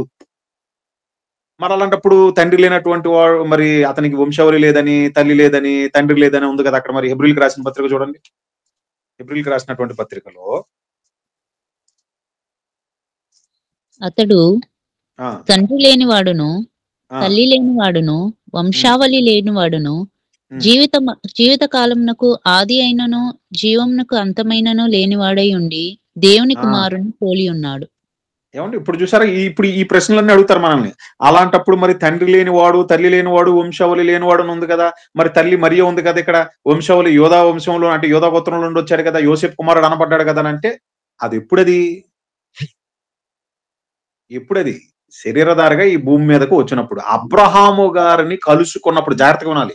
అబ్రహాము గారిని కలుసుకున్నటువంటి సందర్భం గురించి ఇక్కడ ప్రస్తావిస్తున్నాడు హెబ్రీయులకు రాసిన పత్రిక 7వ అధ్యాయంలో. ఆమె రైట్ ఆర్ రాంగ్? ఏమండి, మెల్కీసెదెకుగా ఏమండి అబ్రహాము గారిని కలుసుకున్నటువంటి ఆ అబ్రహాము గారి కాలానికి యేసుక్రీస్తుల ప్రభు వారికి భౌతికంగా తల్లి గాని తండ్రి గాని వంశావళి గాని ఉందా? ఇది ప్రశ్న. నా ప్రశ్న మీకు అర్థమైందండి? అబ్రహాము గారి కాలానికి ఏమండి యేసుక్రీస్తుల ప్రభువారు మెల్కీసెదెకుగా అబ్రహాము గారిని ఏమండి కలిసినటువంటి లేదా మీట్ అయినటువంటి ఏమండి ఆ టయానికి యేసుక్రీస్తుల ప్రభువారికి భౌతికంగా తల్లి గాని తండ్రి గాని వంశావళి గాని ఉన్నారా? లేరు. అర్థమవుతుంది కదండి. బైబిల్ చదివేటప్పుడు కాలం మీద అవగాహన చాలా అవసరం. సందర్భం మీద అవగాహన ఉండాలి, కాలం మీద అవగాహన ఉండాలి. అందుకనే ఏమంటే పేతురు గారు రాసిన మొదటి పత్రికలో ఈ విషయాన్ని చెప్తాడు చూడండి. పేతురు గారు రాసినటువంటి మొదటి పత్రికలో కాలం ఎంత ఇంపార్టెంట్ అనేది ఏమన్నా ఆయన అక్కడ ప్రస్తావిస్తూ ఉంటాడు. పేతురు గారు రాసిన మొదటి పత్రిక 1వ అధ్యాయం అందులో ఏమంటే 11వ వచనం, ఈ రక్షణ గురించి పరిశీలించుచు తమ యందున్న క్రీస్తు ఆత్మ క్రీస్తు విషయమైన శ్రమలను గూర్చి వాటి తరువాత కలుగుబోవు మహిమలను గూర్చి ముందుగా సాక్ష్యం ఇచ్చినప్పుడు ఆ ఆత్మ ఏ కాలమును ఎట్టి కాలమును సూచించుచు వచ్చినో దాన్ని విచారించి పరిశోధించిరి. ఆ ఆత్మ ఏ కాలములను ఎట్టి కాలమును సూచించుచు వచ్చానో దానిని విచారించి పరిశోధించిరి. అంటే ఏ కాలానికి సంబంధించింది? చాలా ఇంపార్టెంట్ అండి అది. అబ్రహాము గారు కాలానికి యేసుక్రీస్తుల ప్రభువారు మెల్కీసెదెకుగా వచ్చారు కదా ఆయన దగ్గరికి. అప్పటికి ఆయనకి భౌతికంగా ఏమండి తల్లి లేదు, తండ్రి లేడు, వంశవళి లేదు. ఆ మాటకు వస్తే అప్పటికి అసలు ఏమండి ఇస్సాకే లేడు కదండి. మీకు అర్థమవుతుందండి? అప్పటికి అసలు ఇస్సాకే లేడు. ఇస్సాకే లేకపోతే ఇక ఇస్సాకు కుమారుడు అయినటువంటి యాకోబు ఎక్కడి నుంచి వస్తాడు? యాకోబు కుమారుడు అయినటువంటి ఏమండి యోధా ఎక్కడి నుంచి వస్తాడు చెప్పండి? మీకు అర్థమవుతుందా మీకు? ఆదికాండం 14వ అధ్యాయంలో ఏమండి అబ్రహాము గారి దగ్గరికి మెల్కీసెదెకుగా యేసుక్రీస్తుల ప్రభు వారు వచ్చినప్పుడు అప్పటికి అసలు ఏమండి ఇస్సాకు పుట్టాడు? అప్పటికి ఏమండి లేదు కదండి. చూడండి అక్కడ ఆదికాండం 14వ అధ్యాయంలో ఏమండి మనం ఏమండి ఏ సందర్భాన్ని గురించి ప్రస్తావిస్తున్నాడు పౌలు గారు? ఆదికాండం 14వ అధ్యాయం 16, 17 వచనాలలో ఉన్నటువంటి సంగతిని ప్రస్తావిస్తున్నాడు. ఇది అయిపోయిన తర్వాత మనకి ఏమండి ఇంచుమించు మనం ఇంకొన్ని అధ్యాయాలు ముందుకెళ్తే అప్పుడు మనకి ఆదికాండం 18వ అధ్యాయంలో మనకు కనపడుతుంది ఏమని, మీదటికి మళ్ళీ మేము మీ వద్దకు వచ్చినప్పుడు నీ భార్య అయినటువంటి శారమ్మనికి ఒక కుమారుని కంటది అనే మాట అక్కడ ఉంటది. మీకు ఎక్కడది? 14వ వచనం ఏమండి యెహోవాకు అసాధ్యమైనది ఏదైనా ఉన్నదా? 10వ వచనం చదువుతల్లి. అందుకు ఆయన మీదిటికి ఈ కాలమున నీ వద్దకు నిశ్చయముగా మరలా వచ్చేదను, అప్పుడు నీ భార్య అయినటువంటి శారాకు ఒక కుమారుడు కలుగునని చెప్పాను. శారా ఆయన వెనక నుండి గుడారపు ద్వారమందు వినుచుండేను. ఏమంటే ఇక్కడ ఇస్సాకు గారిని గురించినటువంటి ఏమంటే ఆ ప్రస్తావన వస్తుంది. మీదిటికి మళ్ళీ వస్తాం, అప్పుడు మళ్ళీ నీకు ఒక కుమారుడు, శారమ్మ ద్వారా నీకు ఒక కుమారుడు కలుగుతాడు అని. మరి ఆదికాండం 14వ అధ్యాయం ఆ టయానికి అసలు ఇస్సాకే లేడు కదా. ఇస్సాకే లేనప్పుడు ఏమండి ఇస్సాకు కుమారుడు అయినటువంటి యాకోబు గారు ఎక్కడ ఉన్నారు? యాకోబు గారే లేనప్పుడు ఏమండి ఆయన గర్భం గుండా వచ్చిన యోధా ఎక్కడున్నాడు? అసలు యోధానే లేనప్పుడు యోధా వంశవళి ఎక్కడుంది? అంటే అబ్రహాము గారి కాలానికి అబ్రహాము గారిని మెల్కీసెదెకుగా యేసుక్రీస్తుల ప్రభువారు ఏమండి కలిసినప్పుడు అప్పటికి ఆయనకి భౌతికంగా ఏమంటే తల్లి లేదు, తండ్రి లేడు, వంశావళి కూడా లేదు. మీకు అర్థమవుతుంది కదండి? ఇక మరి అలాంటప్పుడు మరి దేవుని కుమారుణ్ణి పోలి అని ఉంది కదండి.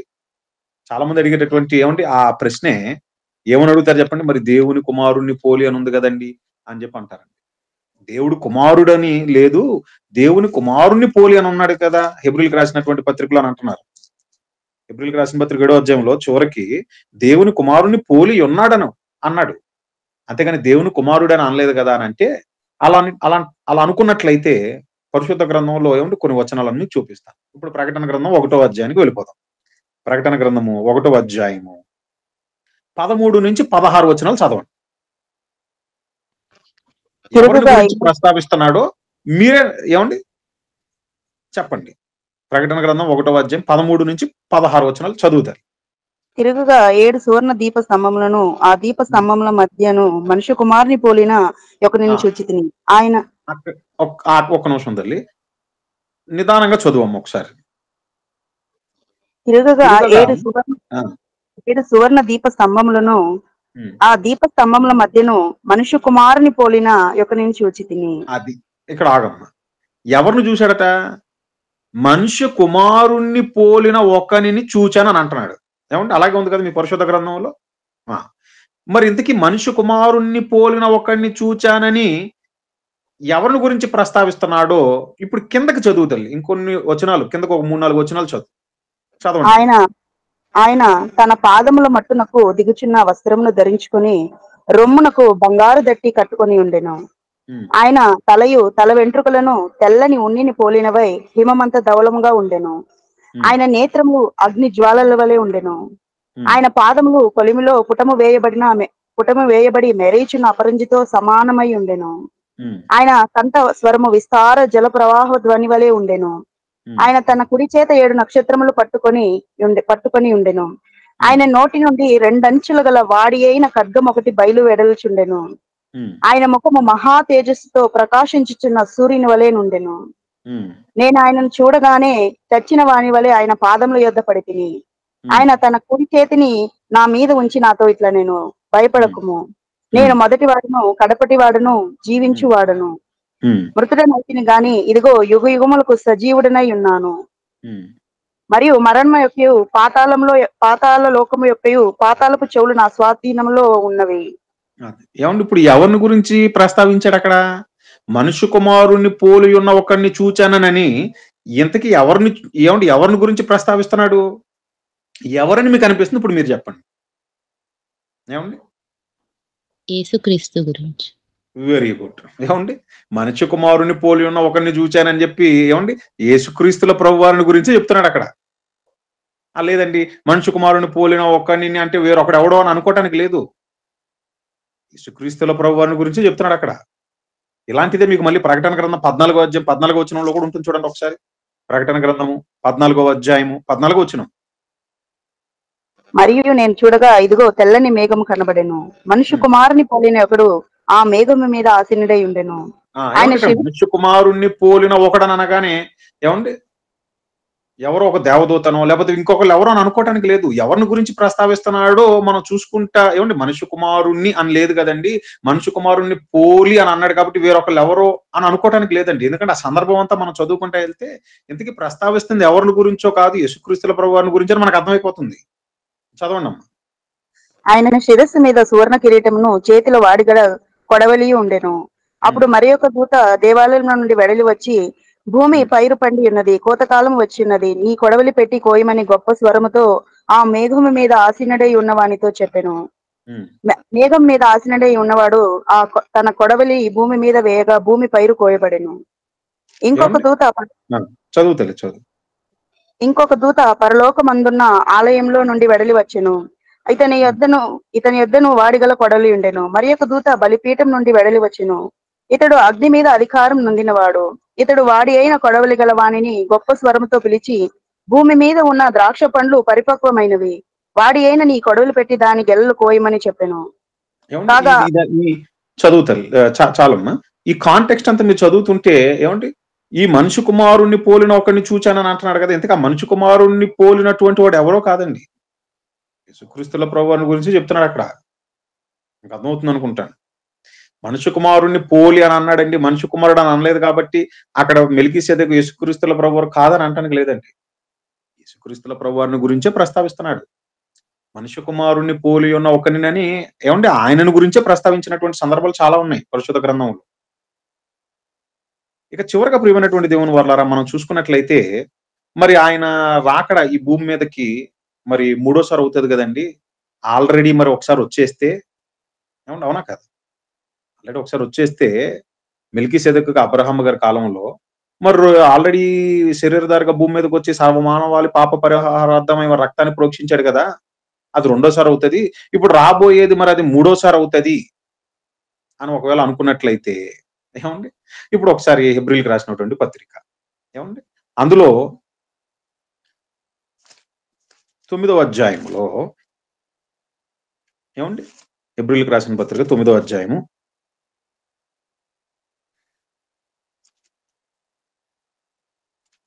మనం చూసుకున్నట్లయితే ప్రియమైనటువంటి దేవుని వల్ల 28వ వచనం చూడండి ఒకసారి. అలాగుననే అలాగుననే క్రీస్తు కూడా అనేకుల పాపములను భరించుటకు ఒక్కసారి అర్పింపబడి తన కొరకు కనిపెట్టుకొని ఉండి వారి రక్షణ నిమిత్తము పాపము లేకుండా రెండవసారి ప్రత్యక్షమగును. ఏమండి ఇప్పుడు యేసుక్రీస్తుల ప్రభువారు రాబోయేది రెండో రాకడని మనం అంటున్నాం. శరీరధారిగా ఈ భూమి మీదకి వచ్చాడు కదండి ఆయన, అది మొదటి రాకడని అంటున్నాం. కానీ ప్రియమైనటువంటి దేవుని వర్లారా, దీనికంటే మునుపే ఏమండి ఆయన చాలా సార్లు ఏమండి రావటం జరిగింది. ఇప్పుడు అబ్రహాం గారి దగ్గరికి ఎలాగైతే మెల్కీసెదెకుగా వచ్చాడో అలాగా భూమి మీదకి ఏమండి అలా వచ్చి వెళ్ళినటువంటివి చాలా కనపడతాయి మనకి. ఉదాహరణకి ఏమండి కొరింథీయులకు రాసిన మొదటి పత్రిక చూడండి. కొరింథీయులకు రాసినటువంటి మొదటి పత్రిక, అందులో ప్రియమైనటువంటి దేవుని వర్లారా 15వ అధ్యాయం. కొరింథీయులకు రాసినటువంటి మొదటి పత్రిక 15వ అధ్యాయము, అందులో ఏమంటే 5వ వచనం నుంచి మీరు చూడండి. యేసుక్రీస్తుల ప్రభువారు 3వ వచనం నుంచి మీరు చదివితే లేఖనముల ప్రకారం ఆయన ఏమయ్యాడట? చదవండి బ్రదర్. ఆయన కేఫాకును తర్వాత లేఖనముల ప్రకారము మృతి పొందెను, సమాధి చేయబడెను, తర్వాత లేఖనముల ప్రకారము 3వ దినాన లేపబడ్డాడు కదండి. లేపబడ్డాడు. లేపబడిన తర్వాత ఏమైందట? ఇప్పుడు ఏమంటే ఇప్పుడు 5వ వచనం చదువుతారు. ఆయన కేఫాకును తర్వాత 12 కనబడెను. ఈ మాటను మీరు అండర్లైన్ చేసుకోండి. ఎవరెవరు కనిపించాడట ఆయన? కేఫాకు అంటే పేతురు గారికి కనిపించాడు, అలాగే శిష్యులకు కూడా కనిపించాడు. రైట్? ఓకే, దీన్ని అలాగే ఉంచండి. ఇప్పుడు ఒకసారి మనం ఏమండి యోహాను గారు రాసిన సువార్తకు వెళ్దాం. యోహాను గారు రాసిన సువార్త ఇప్పుడు 20వ అధ్యాయం 17వ వచనం చూడండి. యోహాను గారు రాసిన సువార్త 20వ అధ్యాయం 17వ వచనం. యేసు ఆమెతో, నేను ఇంకను తండ్రి యొద్దకు ఎక్కిపోలేదు గనుక నన్ను ముట్టుకొనవద్దు. నన్ను ముట్టుకోవద్దని అంటున్నాడు. ఎవరు? మగ్దలేను మరియతో, యేసుక్రీస్తుల ప్రభువారు పునరుద్ధరణైన తర్వాత. అయితే నా సహోదరుల యొద్దకు వెళ్ళి, నా తండ్రియు మీ తండ్రియు, నా దేవుడును మీ దేవుడునైన వాని యొద్దకు ఎక్కిపోవచ్చున్నానని వారితో చెప్పమన్నాను. ఓకేనండి. ఇప్పుడు ఒకసారి కిందకు వచ్చేయండి అమ్మ. కిందకు వచ్చేసి 26వ వచనం చూడండి. అదే యోహాను గారు రాసిన సువార్త 20వ అధ్యాయం 26వ వచనం. 8 దినములైన తరువాత ఆయన శిష్యులు మరలా లోపల ఉన్నప్పుడు తోమ వారితో కూడా ఉండెను. తలుపులు మూయబడి ఉండగా యేసు వచ్చి మధ్య నిలిచి, మీకు సమాధానము కలుగును గాక నేను. ఇంకేమని అంటున్నాడు చూడండి. నీ చెయ్యి చాచి నా పక్కలో ఉంచి అవిశ్వాసివి కాక విశ్వాసివై ఉండుము. అంటే నన్ను ముట్టుకొని కావాలంటే టెస్ట్ చేసుకుంటున్నాడు ఆయన. అర్థమవుతుందండి? అక్కడేమన్నాడు? నన్ను ముట్టుకోవద్దు, నేను ఇంకా తండ్రి వద్దకు ఎక్కిపోలేదు కాబట్టి నన్ను ముట్టుకోవద్దు అని అన్నాడు. అవునా కాదా? ఇప్పుడు వచ్చి ఏమంటున్నాడు? 8 దినములైన తర్వాత వచ్చి ఏమంటున్నాడు తోమ గారితో? ఇదిగో నా చేతి వేళ్లలో కావాలంటే నా గాయములలో నీ వేర్లు పెట్టి మరి నువ్వు నీ వేలు పెట్టుకొని మరి నువ్వు చెక్ చేసుకో అని చెప్పి అంటున్నాడండి. మీకు అర్థమవుతుంది కదండి? దీనినే ఇక్కడ ప్రస్తావిస్తున్నాడు. కొరింథీ సంఘానికి రాసిన మొదటి పత్రిక 15వ అధ్యాయంలో అదే చెప్తున్నాడు. ఆయన కేఫాకును తర్వాత 12 కనబడెను. అంతేకాదు, తర్వాత ఏం జరిగిందో చూడండి 6వ వచనంలో. పిమ్మట 500కు ఎక్కువైన సహోదరులకు ఒక్క సమయమందనే కనబడెను. కనపడుతున్నాడంటే ఏంటి? ఆయన వచ్చి వెళ్తున్నాడు. దీని ప్రకారం ఇప్పుడు కేఫా గారికి కనిపించినప్పుడు 3వ రాకడ అనుకుంటే, తోమా గారికి మరి చెక్ చేసుకోమన్నప్పుడు 4వ రాకడ అనుకుంటే, ఏమన్నా అంతే కదండి? మరి వచ్చి వెళ్తున్న ప్రతిదీ ఒక రాకడ కింద మనం భావించేస్తే మరి 500 కంటే ఎక్కువ మందికి ఒకసారి కనిపించాడు కదండి, అది 6వ రాకడ అనుకుంటే, ఆ తర్వాత ఇంకేమని అంటున్నాడు చూడండి 7వ వచనంలో. తర్వాత ఆయన యాకోబుకును అటు తర్వాత అపోస్తులు అందరికీ కనపడాను. ఇది ఏమండి? ఇది 6వదో 7వదో అనుకుంటే ఇంకా ఏమని అంటున్నాడు చూడండి 8వ వచనంలో. అందరికీ కడపట అకాల మంది పుట్టిన నాకు నువ్వు కనపడ్డాడు అంటున్నాడు. ఎవరు? పౌలు గారు కనిపించాడు కదండి ఆయనకి, మాట్లాడాడు కదా ఆయనతో. ఏమని మాట్లాడాడు? సౌలా సౌలా నీవేళ నన్ను హింసించుచున్నావు అని అన్నాడు. అవునా కాదా? కాబట్టి మరి ఈ రాకడలన్నీ మనం లెక్కేసుకున్నాం అనుకోండి, అప్పుడు ఎన్నిసార్లు అవుతుంది అది? మీకు అర్థమవుతుంది కదండి? నా ప్రశ్న అర్థమైంది కదండి? నువ్వు కేవలం ఏమండి మెల్కీసెదెకుగా మరి అబ్రహాం గారి దగ్గరికి వచ్చేస్తే అది మొదటి రాకడ అయిపోతే, మరి ఇది రెండోది అయిపోతే, ఇప్పుడు రాబోయేది 3వది అవుతుంది అని అంటున్నావు. మరి నేను ఈ విధంగా అడిగితే 7-8 రాకళ్ళు అవుతున్నాయి మరి ఇప్పుడు. ఏమండి ప్రియమైనటువంటి దేవుని వరలరా, ఏమండి యేసుక్రీస్తుల ప్రభువారు ఈ శరీరధారిగా భూమి మీదకి వచ్చి 33.5 సంవత్సరాలు. ఈ మాటలు జాగ్రత్తగా వినాలి మీరు. యేసుక్రీస్తుల ప్రభువారు శరీరధారిగా ఈ భూమి మీదకు వచ్చి 33.5 సంవత్సరాలు ఎందుకున్నాడో తెలుసా? మొదటి రాకడని ఎందుకు ప్రత్యేకంగా మాట్లాడుకుంటున్నామో తెలుసా? కారణం ఏంటనంటే అలా వచ్చి వెళ్ళిపోయినటువంటి సందర్భాలు కావవి. 33.5 సంవత్సరాలలో ఏమండి చాలా పనులు ఫుల్‌ఫిల్ చేశాడాయన. చాలా పనులున్నాయి కాబట్టే 33.5 సంవత్సరాలు ఏమండి ఉండాల్సొచ్చింది భూమి మీద. ఏంటా పనులు? తండ్రి యొక్క మనస్సు ఈ లోకానికి తెలియపరచాలాయన. రెండోది ఏంటనంటే తన రాజ్యాన్ని ఆయన స్థాపించాలి. సర్వమానవాళిని వాళ్ళ పాపాల నుండి వాళ్ళను విడుదల దయపాలింప చేయాలి. అటు యూదులను అలాగే ఇటు అన్యజనులను ఏమండి నూతన నిబంధన కిందకు తీసుకొని రావాలి. పాపం ఉన్నటువంటి ఏమండి పాపం చేయగలగటానికి ఏమండి కోలికలు కలిగినటువంటి ఈ పాపభూయిష్టమైనటువంటి శరీరంలో ఉన్నప్పటికీ పాపం నుండి ఉన్నటువంటి ఈ లోకంలో పాపం చేయకుండగా పరిశుద్ధంగా బతకవచ్చని నిరూపించటానికి. చూసారా ఎన్ని పనులు ఉన్నాయో ఆయనకి. ఇన్ని పనులు చేయాలనంటే అలా వచ్చి వెళ్ళిపోతే అవదది. అందుకనే ఏం చేశాడయ్యానంటే శరీరధారిగా ఈ భూమి మీద 33.5 సంవత్సరాలు ఉన్నాడు. తండ్రి ప్రేమను కనపరిచాడు. తండ్రి మనస్సు ఏంటో బయలుపరిచాడు. సువార్తను ప్రకటించి సహోదరుల పట్ల తనకున్నటువంటి ప్రేమ, తన ప్రాణాన్ని పెట్టి దాన్ని కనపరిచాడు. ఇన్ని పనులన్నిటినీ జరిగించాలనంటే కొంత సమయం భూమి మీద ఉండాలి, కొంతకాలం ఉండాలి. అందుకని 33.5 సంవత్సరాలు ఉండి ఈ పనులన్నిటినీ ఆయన ఏం చేశాడంటే పూర్తి చేశాడు. అందుకనే ఏమండి బలీయమైనటువంటి ఏమండి ఈ కార్యాలన్నిటినీ పూర్తి చేయటానికి ఏమండి 33.5 సంవత్సరాలు ఏమండి ఈ లోకానికి వచ్చి మహనీయుడు శరీరధారిగా మన మధ్యన ఏమండి ఒక మాటలో చెప్పాలంటే మనం ఉంటున్నటువంటి ఈ లోకంలో ఏమండి ఉండి మన కోసం ప్రాణం పెట్టి ఏమండి మనల్ని కాదు సర్వ మానవాళిని ఏమండి వాళ్ళ పాపాల నుండి విమోచన దయపాలింప చేసి పునరుద్ధానుడే మళ్ళీ తిరిగి ఏమయ్యాడంటే తండ్రి దగ్గరికి వెళ్ళి ఇదిగో నేను సజీవుడను, నా యందు విశ్వాసం ఉంచువాడిని, నేను అంచెదినమున లేపుతానని అంటానికి ఇదిగో నేనే సాక్ష్యం అని తనను తను కనపరుచుకున్నాడండి. మీకు అర్థమవుతుందో లేదో? మహనీయుడు 3వ దినాన లేచినా తాను సజీవుడనని మృతులలో నుండి పునరుద్ధానుడు అయ్యాడన్నటువంటి విషయాన్ని ఏమంటే రుజువుపరచడానికి 40 days పట్టింది ఆయన. చూసారా ఒక నిజాన్ని నిరూపించడానికి మహనీయుడు పడినటువంటి పాటలు అన్ని కాదండి. 3వ దినాన మృత్యుంజయుడు లేచినా ఓ మరణమా నీ విజయం ఎక్కడని ఏమండి 3వ దినాన తిరిగి లేచినా ఇంచుమించు 40 days తనను తాను కనపరుచుకుంటున్నాడు. ఆయా సందర్భాలలో ఏమండి శిష్యులకు ఏమండి 500 కంటే ఎక్కువ మందికి ఒక్కసారి, అలాగే పౌలు గారికి. అంటే ప్రియమైనటువంటి దేవుని వారలారా మొదటి రాకడని ప్రత్యేకంగా ఎందుకు మాట్లాడుకుంటున్నాం అని అంటే మనం ఇంపార్టెంట్ అయిన పనులు చాలా పనులు ఏమంటే ఆయన చేయవలసి ఉంది కాబట్టి ఈ భూమి మీదకి వచ్చి వాటన్నిటినీ చేయడానికి ఏమంటే ఆయన తీసుకున్నటువంటి టైం 33.5. కన్య గర్భం గుండా వచ్చి ఏమండి శరీరాన్ని ధరించుకొని 33.5 సంవత్సరాలు ఉండి ఆ పనులన్నిటినీ ఏమంటే ఆయన పూర్తి చేసి వెళ్ళిపోయాడు. కాబట్టి దాన్ని మొదట రాకడని అంటున్నాం. రెండో రాకడని ఎందుకు అంటున్నాం అని అంటే ఇప్పుడు వచ్చేటటువంటి ఆయన మళ్ళీ ఏమంటే పాపభూయిష్టమైనటువంటి ఏమంటే ఈ శరీరంతో ఏమంటే మనం ధరించుకుని ఈ శరీరంతో రాడు, మహిమా శరీరంతో వస్తాడు, మధ్యాకాశానికి వస్తాడు. ఎందుకు వస్తాడు? మళ్ళీ ఇంకొక ఇంపార్టెంట్ అయినటువంటి పని మిగిలిపోయింది. ఏంటది? తన వారందరినీ తిరిగి తీసుకొని వెళ్ళాలి. అర్థమవుతుందా? ఆ వారందరినీ ఏం చేయాలి? తీసుకొని వెళ్ళాలి పరలోకానికి. చెప్పాడు కదా, నేను మరలా వచ్చేదను, నేను ఉండు చోటను మీరు నువ్వు ఉండులాగున మీకు స్థలమును సిద్ధపరచ వెళ్ళుచున్నాను, నేను మరలా వచ్చి నేనుండు చోటను మీరు నువ్వు ఉండులాగున మిమ్మల్ని తీసుకొని వెళ్తానని అన్నాడు కదా. మాట ఇచ్చిన ఆయన ఏమంటే తప్పడు. మనిషిగా మనం మాట ఇచ్చి తప్పుతామండి, కానీ దేవుడు మాట ఇచ్చి ఏమంటే తప్పేటటువంటి వాడు కాదు. కాబట్టి మరొక ఇంపార్టెంట్ అయిన పని మిగిలిపోయింది. ఆ ఇంపార్టెంట్ అయిన పని ఏంటో తెలుసా?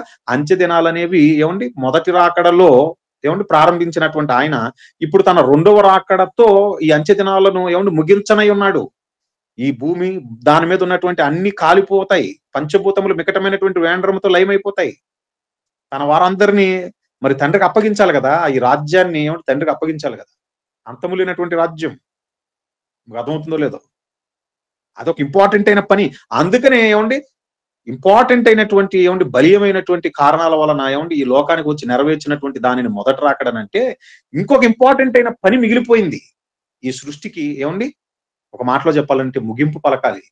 తన వాళ్ళందరినీ ఏం చేయాలి అనంటే తీసుకొని ఏమండి పరలోకానికి వెళ్ళిపోవాలి. గనుకనే దాన్ని మనం రెండో రాకడని అంటున్నాం. మీకు ఇప్పుడు అర్థమైందో లేదో? ఇకపోతే ప్రియమైనటువంటి దేవుని వర్లారా చాలా మంది ఏమండి మాట్లాడేటటువంటి మరొక మాట ఏంటయ్యానంటే ఆ హెబ్రీలకు రాసినటువంటి పత్రికలో చివరిగా మనం చూసుకున్నట్లయితే మనం ఇన్ని చెప్పిన తర్వాత కూడా ఏమండి లాస్ట్ లో ఏమండి వాళ్ళు అడిగేటటువంటి ఆ ప్రశ్న ఏంటనంటే ఆది అయినను జీవమునకు ఏమంటే జీవిత కాలమునకు ఆది అయినను జీవమునకు అంతమైనను లేనివాడై ఉండి అని ఉంది కదండి. ఆది అయినను జీవమునకు అంతమైనను లేనివాడై ఉండి అని ఉంది కదా. మరి అలాంటప్పుడు ప్రకటన గ్రంథం ఏమంటే ఇప్పుడు 22వ అధ్యాయం, ప్రకటన గ్రంథం 22వ అధ్యాయము అందులో 13వ వచనం చూడండి. ప్రకటన గ్రంథం 22వ అధ్యాయం 13వ వచనం, నేనే అల్ఫాయు ఒమేగాయు, మొదటి వాడను కడపటి వాడను, ఆదియు అంతమునై ఉన్నాను అని అంటున్నాడు. మళ్ళీ మీకు అర్థమవుతుంది కదండి.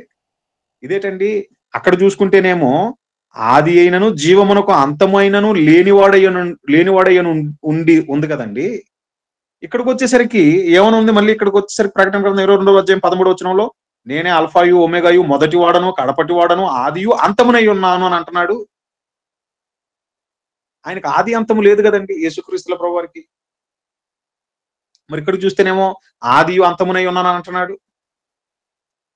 ప్రకటన గ్రంథం 3వ అధ్యాయం 14వ వచనం, ప్రకటన గ్రంథము 3వ అధ్యాయము 14వ వచనం, లవోదీకలో ఉన్న సంఘపు దూతకు ఇలాగూ రాయను, ఆమేన్ అనువాడును నమ్మకమైన సత్యసాక్షియు దేవుని సృష్టికి ఆదియునైన వాడు చెప్పు సంగతి లేవనగా.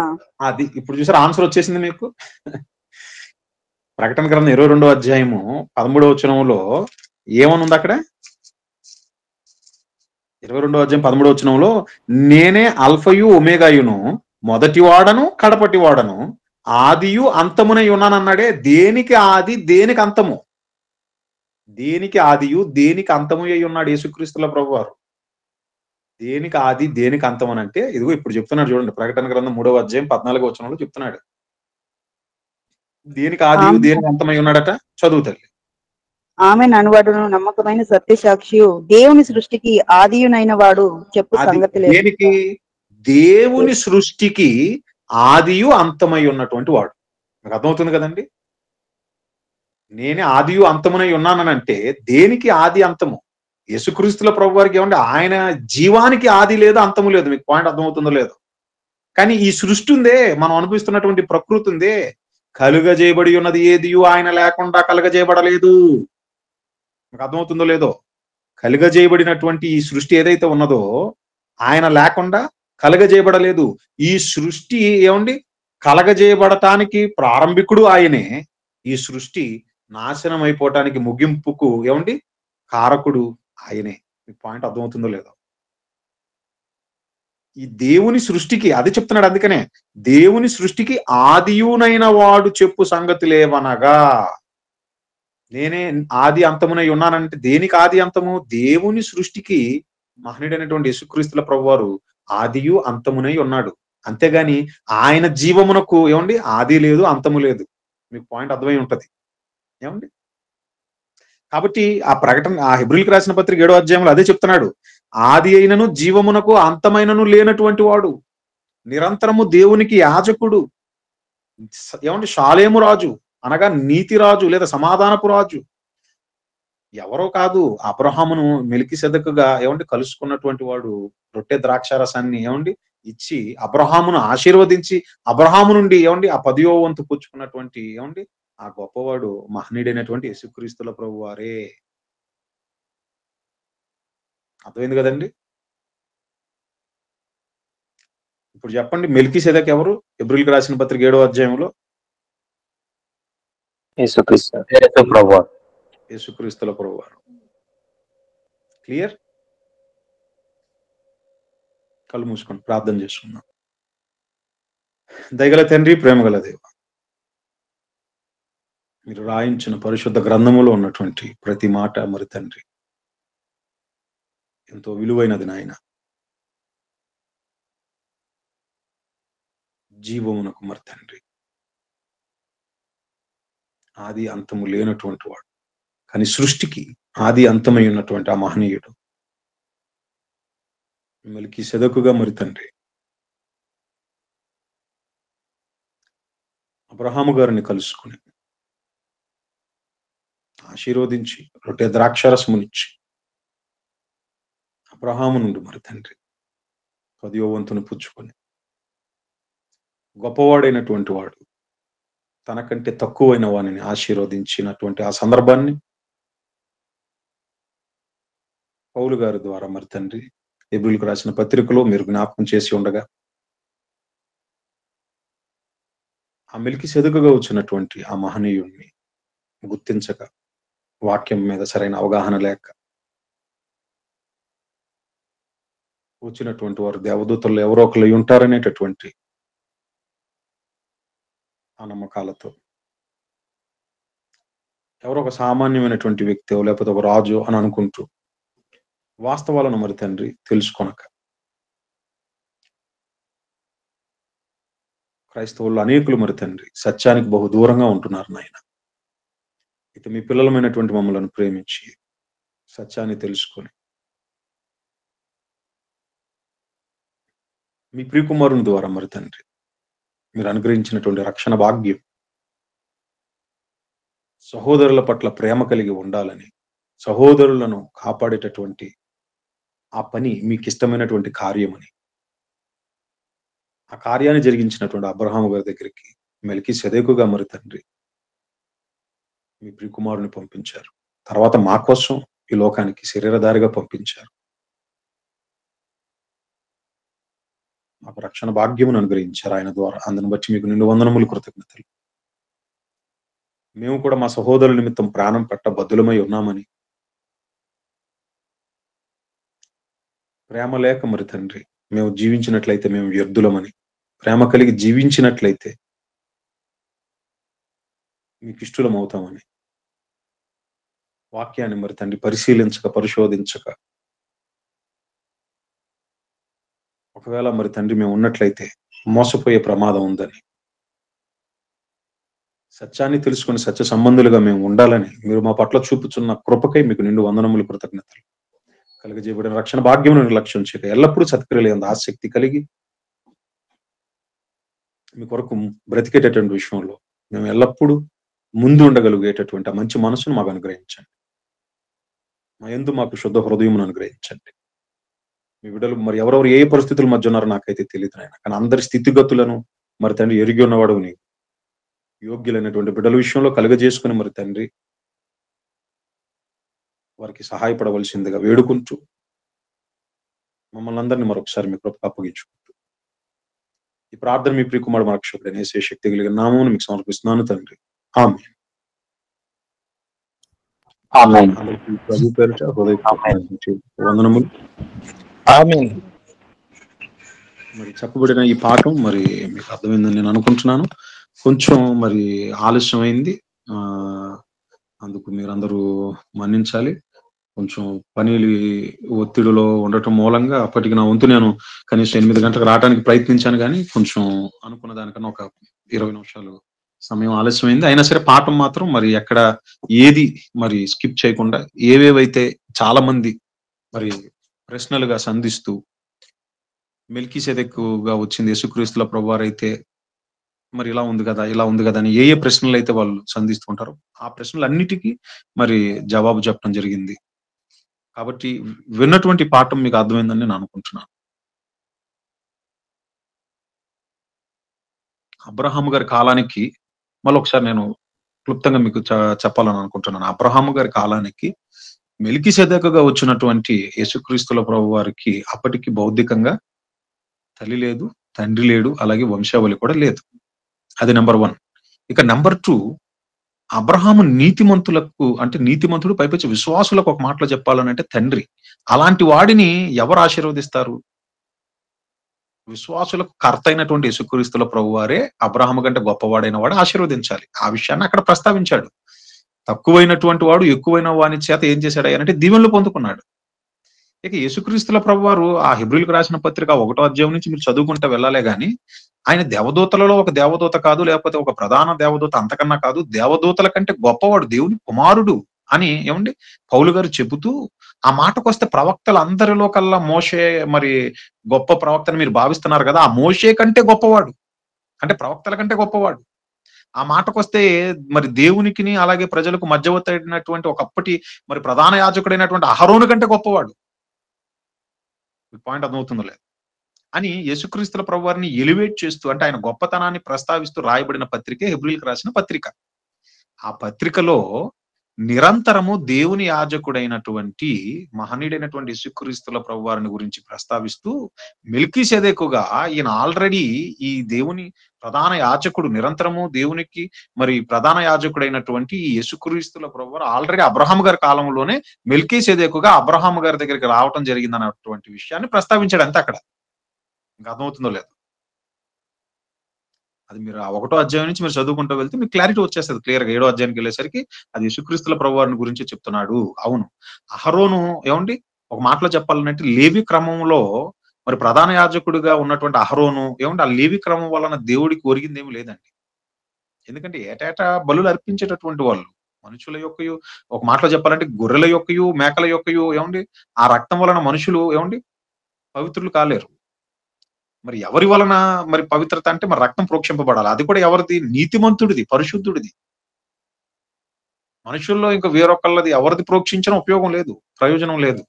నీతిమంతుడైనటువంటి యేసుక్రీస్తుల ప్రభువారి యొక్క ఆ పరిశుద్ధ రక్తమే ప్రతి పాపంలోను కడగేటటువంటి ఆ శక్తి కలిగినది. గనుకనే ఆ మహనీయుడు వచ్చాడు, మన కోసం ప్రాణం పెట్టాడు. దేవునికిని మనకు ఇప్పుడు ఆయన మధ్యవర్తి. ఒక మాటలో చెప్పాలనంటే సమాధాన కారకుడై ఉన్నాడు ఆయన. నీతి మంతులైనటువంటి వారికి రాజు ఆయన, నీతి రాజు, సమాధానపు రాజు. ఒక మాటలో చెప్పాలనంటే ఆయన జీవమునకు ఆది లేదు, అంతము లేదు అని ఆయనను ఏమండి ఆ మెల్కీసెదెకు ఉన్నటువంటి ఆ లక్షణాలను ఏమండి ప్రస్తావిస్తూ రాయబడింది. అవన్నీ ఎవరికి ఏమండి ఎవరిలో కనబడుతున్నాయంటే యేసుక్రీస్తుల ప్రభువారిలో. కాబట్టి మెల్కీసెదెకుగా ఏమంటే అబ్రహాము గారి దగ్గరికి వచ్చింది ఎవరో కాదండి, యేసుక్రీస్తుల ప్రభువారే. ఆ మాట స్వయంగా ఆయనే చెప్పాడు, యేసుక్రీస్తుల ప్రభువారు. ఆ వచనాన్ని కూడా మీకు చూపించాను యోహాను గారు రాసిన సువార్తలో. మీ తండ్రి అయినటువంటి అబ్రహాము నా దినమును చూడాలని మిగుల ఆశతో ఆయన ఏం చేశాడు అయ్యానంటే కనిపెట్టినప్పుడు నన్ను చూశాడు, ఆనందించాడు అన్నప్పుడు యూదులు నమ్మలేదు. అది నీకు ఇంకా 50 ఏళ్ళు కూడా లేవు, నువ్వు అబ్రహామును చూడటం ఎట్టి, ఏం మాట్లాడుతున్నావు నువ్వు అని.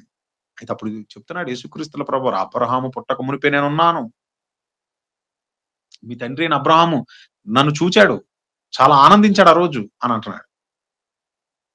కాబట్టి ప్రియమైనటువంటి దేవుని వర్లారా, మెల్కీసెదెకుగా ఏమండి అబ్రహాము గారి దగ్గరికి, అబ్రహాము గారి కాలంలో ఏమండి రొట్టె ద్రాక్షారసం తీసుకొని వచ్చిన వాడు, అబ్రహాము గారిని ఆశీర్వదించిన వాడు. ఎవరికి అబ్రహాము 10వ వంతు ఇచ్చాడో అతను ఎవరో కాదండి, యేసుక్రీస్తుల ప్రభువారు. పాఠం మీకు అర్థమైంది అనుకుంటున్నాను. మరొకసారి నాకు 21 నుంచి కొంచెం డౌట్స్ ఉన్నాయన్న. రజేష్ అన్న, ఇప్పుడు 21లో అన్న సొదొమ రాజు అంటే 10వ వంతు ఇస్తాడు కదన్నా అబ్రహాము. అది అప్పుడు అన్నిటిలో 10వ వంతు ఇచ్చిన అన్నాడు. ఇప్పుడు 10వ వంతు అంటే అంటే కింద రాయబడినట్టు ఆస్తిలో 10వ వంతు అన్నది. అదే బ్రదర్, మీరు పైన నుంచి ఆ అధ్యాయం అంతా చదువుకొస్తే ఆదికాండం 14వ అధ్యాయంలో అక్కడ కొంత ఏంటనంటే జయించి వచ్చిన తర్వాత అతని దగ్గర ఉన్నటువంటి వాటిలో ముందుగా వీళ్ళు ఏం చేశారంటే తీసుకొని వెళ్ళిపోయారు. మీరు ఆ అధ్యాయం అంతా ముందు నుంచి చదువుకుంటూ వెళ్తే మీరు 12వ అధ్యాయం నుంచి మీరు 12వ వచనం నుంచి మీరు చదువుకుంటూ వెళ్తే అబ్రహాము సహోదరుని కుమారుడైన లోతు సొదొమలో కాపురం ఉండేను గనక అతని ఆస్తిని పట్టుకొని పోగా. మీకు అర్థమవుతుంది కదా బ్రదర్? అర్థమవుతుంది. అప్పుడు ఏం చేశాడు ఆ రాజులను ఓడించేసి మళ్ళీ రిటర్న్ తీసుకొస్తున్నాడు. ఆ కాలంలో ఒక రాజు మరొక రాజు మీదకి దండయాత్ర చేసినప్పుడు ఓడిపోయినటువంటి ఆ రాజు ఎవడైతే ఓడిపోతాడో ఆ రాజ్యంలో ఉండేదంతా వీళ్ళు కొల్ల సొమ్ముగా తీసుకొచ్చేసేవాళ్ళు. మీకు పాయింట్ అర్థమవుతుందో లేదు? ఇప్పుడు ఇక్కడ ఎవరిని తీసుకొస్తున్నాడు? లోతుకున్నటువంటి యావదాస్తిని తీసుకొని అబ్రహాం గారు రిటర్న్ వస్తున్నారు. ఇప్పుడు మీకు పాయింట్ అర్థమవుతుందా? మీకు అర్థమవుతుంది. ఆ వస్తున్న టైంలో యాక్చువల్ గా ఏంటనంటే మెల్కీసెదెకుగా వచ్చినప్పుడు తన దగ్గర ఉన్న దాంట్లో 10% అబ్రహాం గారు అతనికి ఇవ్వటం జరిగింది.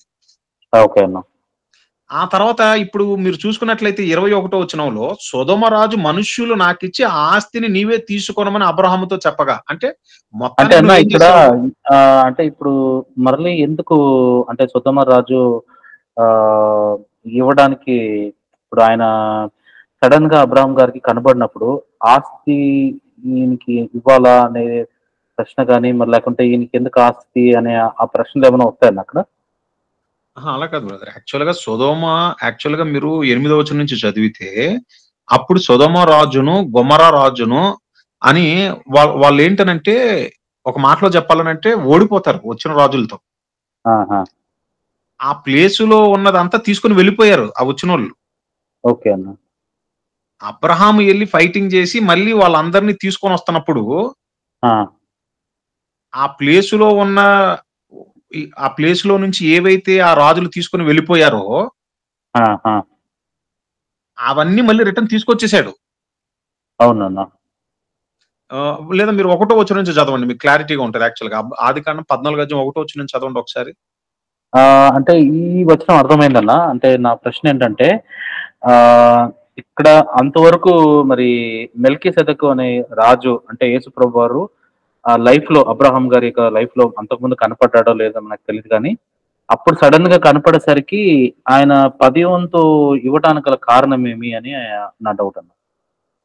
అదో వంతు అంటే వచ్చినటువంటి ఆయనకి అబ్రహాం గారు ఇచ్చారు. దేవునికి యాజకుడుగా సర్వోన్నతుడైనటువంటి దేవునికి యాజకుడు గదా! అవునన్నా. మీకు పాయింట్ అర్థమవుతుంది కదా బ్రదర్. సో అందుకని ఏంటంటే అప్పుడు అబ్రహామును ఆశీర్వదించినటువంటి అతనికి రిటర్న్ ఇచ్చాడు.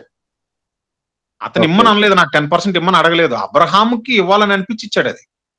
ఆయన ఆశీర్వదించాడు కాబట్టి దానికి బదులుగా 10వ వంతు ఇచ్చాడు. అంటే అప్పటికి ఆయన దగ్గర ఉన్న దాంట్లో 10% ఇచ్చాడు. మీకు అర్థమైంది కదా బ్రదర్?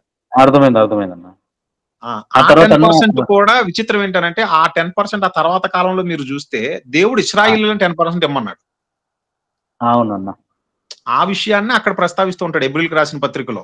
ఇప్పుడు అందరూ లేవీయులకి 11 మిగిలిన గోత్రాల వాళ్ళు లేవీ గోత్రానికి 10% ఇస్తున్నారు. ఇంతకీ లేవీయులు దశంభాగం చెల్లించారని అంటే ఇదిగో అబ్రహాము గారి ద్వారా చెల్లించాడని చెప్తున్నాడు అక్కడ. అది అబ్రహాము గారి ద్వారా లేవి ఎలా దశమాంశం చెల్లించాడనంటే అబ్రహాము ఎప్పుడైతే మెల్కీసెదెకుగా వచ్చిన యేసుక్రీస్తుల ప్రభు వారికి 10% ఇచ్చాడో అప్పటికి లేవి ఎక్కడున్నాడు? అబ్రహాము గర్భంలోనే ఉన్నాడు చెప్తున్నాడు అక్కడ. మీకు అర్థమైంది కదా బ్రదర్? అర్థమైందన్న. అర్థమైంది. అక్కడ యాక్చువల్గా ఏంటంటే నాకు ఇంత ఇవ్వు అని అడగలేదు, అబ్రహాముకి ఇవ్వాలనిపించి ఇచ్చాడు. ఓకే ఓకే అర్థమైంది. ఇకపోతే సొదొమ రాజు ఏమని అంటున్నాడనంటే నా ప్రాంతంలో ఉన్నటువంటి ప్రజలను నాదైనటువంటి ఆస్తిని అంతటి నా రాజులు తీసుకుని వెళ్ళిపోయారు. సో నా ప్రజలను అలాగే నా ప్రాంతంలో ఉన్నటువంటి నా ఆస్తిని నువ్వేం చేసావు, నాకు సంబంధించిన దాన్ని నువ్వు మళ్ళీ వాళ్ళని జయించి నా దగ్గరికి తీసుకొచ్చావు కాబట్టి మనుషులు నాకు ఇచ్చేసి ఇంత కష్టపడ్డావు కదా, ఆస్తి తీసుకెళ్ళిపో అని చెప్పి అంటున్నాడు అతను. దానికి అబ్రహాం ఏమంటున్నాడు మీరు చూస్తే 22వ వచనంలో, నేనే అబ్రహామును ధనవంతుడిగా చేసావని నువ్వు చెప్పకుండాన్నట్లు నాకు నూనె పోగైనా వద్దని అంటున్నాడు. అంటే నేను ఏదో ఆశించి నువ్వేదో గిఫ్ట్స్ ఇస్తావని చెప్పి నేను వాళ్ళతో కలబడిపోయి ఫైటింగ్ చేసి వచ్చినోని కాదు, నా తమ్ముడిని నేను కాపాడుకోవటానికి నేను వెళ్ళాను. వాళ్ళందరినీ జయించి అతనితో పాటు వాళ్ళు ఏదైతే ఈ సొదొమ ప్రాంతంలోంచి తీసుకుపోయారో దాన్ని రిటర్న్ తీసుకొచ్చాను మళ్ళీ నేను. కాబట్టి నాకు ఏది వద్దు, నీది నువ్వే తీసుకొని అంటున్నాడు. అది అబ్రహాం అంటున్నాడు కదా అక్కడ. అబ్రహాం అంటున్నాడు అనమాట అక్కడ, ఆ సొదొమ రాజుతో అంటున్నాడు. ఇక్కడ సొదొమ రాజు వేరే, మెల్కీసెదెకు వేరేనా? సొదొమ రాజు వేరే బ్రదర్. నేను అందుకని అంటున్నాను మీరు 14వ అధ్యాయం చదవండి. 14వ అధ్యాయం మొదటి వచనం నుంచి చదవండి, మీకు క్లియర్ అయిపోతుంది. అది జరిగిన సందర్భం ఏంటనేది మీకు తెలుస్తుంది. షీనారు రాజైన అమ్రాపేలు, ఎల్లాసారు రాజైన ఆర్యోకు, ఏలాము రాజైన కదొర్లాయమారు, గోయాముల రాజైన తీదాలు అను వారి దినములలో వారు సొదొమ రాజైన బేరాతును, గొమొర రాజైన బిర్షాతును, అద్మ రాజైన షీనాబుతోను, సెబోయియాలు రాజైన షెమెబేరుతోను, తోయోరును బేలా రాజుతోను యుద్ధం చేసిరి. వీరందరూ ఆ రాజులు ఈ రాజులతో యుద్ధం చేశారు. అది ఆ యుద్ధం చేసినప్పుడు వీళ్ళు ఓడిపోయారు. వీళ్ళు ఓడిపోవటంతో వీళ్ళ ప్రాంతంలో ఉన్న మనుషులను, వీళ్ళ ప్రాంతంలో ఉన్నటువంటి ఆ ఆస్తిని అంతటిని తీసుకొని వెళ్ళిపోయారు. ఆ టైంలో సొదొమ ప్లేస్ లో ఎవరు ఉంటున్నారు? అబ్రహాం గారు ఉంటున్నారు. అబ్రహాం గారు కాదు, అబ్రహాం గారి సహోదరుడి కుమారుడైన లోతు ఉంటున్నాడు. సొదొమలో కాపురం ఉంటున్నాడు. ఇప్పుడు ఏమైపోయింది? ఈ సొదొమ రాజు ఓడిపోవటంతో ఆ సొదొమ ప్రాంతంలో ఉన్నటువంటి మనుషులను ఆస్తిని తీసుకెళ్లిపోయారు కదా. అలాగా వెళ్ళిపోయినటువంటి వారిలో లోతుతో పాటు ఉన్నదంతా పోయింది కాబట్టి ఈ విషయం అబ్రహాముకి తెలిసి ఆ రాజులతో ఫైటింగ్ చేసి లోతుని అలాగే ఆ లోతు ఆ యావదాస్తిని తీసుకొని మళ్ళీ తిరిగి వచ్చేసాడు, సొదొమకు వచ్చేసాడు. అక్కడ సొదొమ రాజు ఏమంటున్నాడు, శబాష్ అబ్రహాము నువ్వేం చేసావయ్యానంటే ఇదిగో నా ప్రాంతంలో ఉన్నటువంటి నా మనుషులను, నా ఆస్తిని మళ్ళీ నా దగ్గరికి తీసుకొచ్చావు కాబట్టి మనుషుల్ని అయితే ఇక్కడ ఉంచే, ఇక్కడ ఉంటారులే, వాళ్ళు సొదమలో ఉంటారులే, కష్టపడి ఫైటింగ్ చేసావు కాబట్టి ఇదిగో ఆస్తి తీసుకొని చెప్పి అంటున్నాడు. పాయింట్ అర్థమైంది కదా బ్రదర్? అయితే దానికి అబ్రహాం ఏమంటున్నాడు, బాబా నేనేదో గిఫ్ట్స్ ఆశించి కాదు చేసింది ఫైటింగ్, నా సహోదరుని కుమారుడైన లోతు నిమిత్తం, అతనికి ఉన్నటువంటి యావదాస్తి నిమిత్తం నేను ఫైటింగ్ చేయాల్సి వచ్చిందని చెప్తున్నాడు అనమాట. అది కాక ఏంటంటే దేవుడు ఉన్నాడు నాకు ఇచ్చేవాడు, నువ్వు నాకు ఇచ్చి నన్నేదో ధనవంతుని చేసినట్టుగా జనాలు ఎందుకు చెప్పుకోవాలి అలాగాని అబ్రహాం నాకు నూనె పోగైనా వద్దని అంటున్నాడు. అది సందర్భం బ్రదర్. ఓకే ఓకే అన్న, అర్థమైంది అన్న. అంటే లాస్ట్ లో 24వ వచనంలో అయితే పడుచువారు భుజించినది తప్ప నాతో కూడా వచ్చిన ఆనేరు, ఎష్కాలు, మమ్రే అను వారికి ఏ భాగములు రావాలనో ఆ భాగములు మాత్రమే వారిని తీసుకొని నిమ్మని సొదమ రాజుతో చెప్పారు. అంటే ఇక్కడ ఉన్న వారు అబ్రహాం నాతో పాటు వచ్చిన వాళ్ళకి కావాలంటే ఏదైనా ఇవ్వాలనుకుంటే ఇచ్చుకోండి అంటున్నాడు. అది ఇచ్చుకోండి అంటున్నారు కాబట్టి రాజు అది ఇష్టం, అది ఇస్తే ఇయ్యచ్చు అనే ఒక ఉద్దేశంతో మాట్లాడుతున్నారు కదా. ఒక విధంగా చెప్పాలంటే సొదమ రాజుకి హెల్ప్ చేశాడు అబ్రహాం. Okay okay. ఎందుకంటే ఆ సొదమ రాజు ఓడిపోబట్టి ఆ సొదమ ప్రాంతంలో ఉన్నటువంటి మనుషుల్ని, అక్కడ ఉండేటటువంటి వాళ్ళ నాటకాలంలో పశు సంపద తీసుకుని వెళ్ళిపోయాడు గెలిచినటువంటి రాజులు. అయితే ఈ అబ్రహాం గారు వెళ్ళి లోతు నిమిత్తమై ఫైటింగ్ చేసి జయించిన తర్వాత ఏంటంటే మళ్ళీ రిటర్న్ తీసుకొచ్చేసాడు సొదమ ప్రాంతానికి మనుషులను, అలాగే వాళ్ళ ఆస్తిని ఏదైతే కొల్లబెట్టుకుపోయారో దాన్ని తీసుకొచ్చేసాడు. తీసుకొచ్చేసిన తర్వాత అప్పుడు సొదమ రాజు అంటున్నాడు, ఇంత కష్టపడ్డావు కదా, ఇదిగో ఇంత ఆస్తి తీసుకో, నువ్వు మనుషుల్ని ఇక్కడ ఉండ నువ్వు అని అన్నప్పుడు, నీ మనుషులు నీ దగ్గరే ఉంటారు, నీ ఆస్తి కూడా నీతో పాటు, ఈ సొదమకు సంబంధించింది మనుషులకు సంబంధించిన ఆస్తి ఏదైతే ఉంటుందో అది మీతో పాటు ఉండనివ్వండి, నాకు వద్దని అంటున్నాడు అతను. అది అబ్రహాం గారు అంటే అబ్రహాం గారు ఉన్నటువంటి మంచి మనసు చూడండి, ఎంత మంచి మాట అంటున్నాడు చూడండి. నేనే అబ్రహామును ధనవంతునిగా చేసి తనని నీవు చెప్పకుండానట్లు ఒక నూనె పోగైనను చెప్పుల వారైనను నీ వాటిలో ఏదైనా తీసుకున్నానని ఆకాశమునకును భూమికి సృష్టికర్త సర్వోన్నతుడైనటువంటి దేవుడైన యెహోవా ఎదుట నా చెయ్యి ఎత్తి ప్రమాణము చేసి ఉన్నాను అంటున్నాడు. అది అంటే అధ్యాయంలో ముగ్గురు మనకు కనిపిస్తున్నారు. ఒకరి సొదమ రాజు, మెల్కీసెదెకు అంటే యేసు ప్రభు, ఆ తర్వాత అబ్రహాం గారు, ముగ్గురు సందర్భం కదా. అవును బ్రదర్. అంటే సొదొమ ప్రాంతానికి రాజు అయినటువంటి సొదొమ రాజు ఎవరైతే ఉన్నారో అతను ఓడిపోయాడు. మీరు అక్కడ 1వ అధ్యాయంలో 14వ అధ్యాయంలో మీరు చదివారు కదా, కొంతమంది రాజులు కొంతమంది రాజుల మీదకి వచ్చినప్పుడు దండెత్తినప్పుడు సొదొమ రాజు ఓడిపోవడంతో సొదొమ ప్రాంతంలో ఉంటున్నటువంటి ప్రజలను, ఆస్తిని తీసుకుని వెళ్ళిపోయారు ఆ రాజు. ఈ విషయం అబ్రహాం గారికి తెలిసి అబ్రహాం గారు వెళ్ళిపోతారు. అదే మీకు 13వ అధ్యాయంలో ఉంటది. తప్పించుకుని ఒకడు వచ్చి హెబ్రీయుడైనటువంటి అబ్రహామునకు ఆ సంగతి తెలిపాను. అప్పుడు ఏం చేశాడయ్యానంటే, ఎష్కోలు సహోదరుడును ఆనేరు సహోదరుడైనటువంటి మమ్రే అను అమోరియుని ఏలాలోను వనములో కాపురం ఉండెను. వీరు అబ్రహాముతో నిబంధన చేసుకునిన వారు. వాళ్ళను తీసుకుని వెళ్ళాడు అబ్రహాము. ఎందుకు? తన తమ్ముడు చెరపట్టబడ్డాడు కాబట్టి అతను విడిపించుకొని తీసుకొని రావడానికి. అది కాబట్టి నాకొద్దు, వాళ్ళకి ఏదైనా కావాలంటే వాళ్ళకి అంటున్నాడు. అది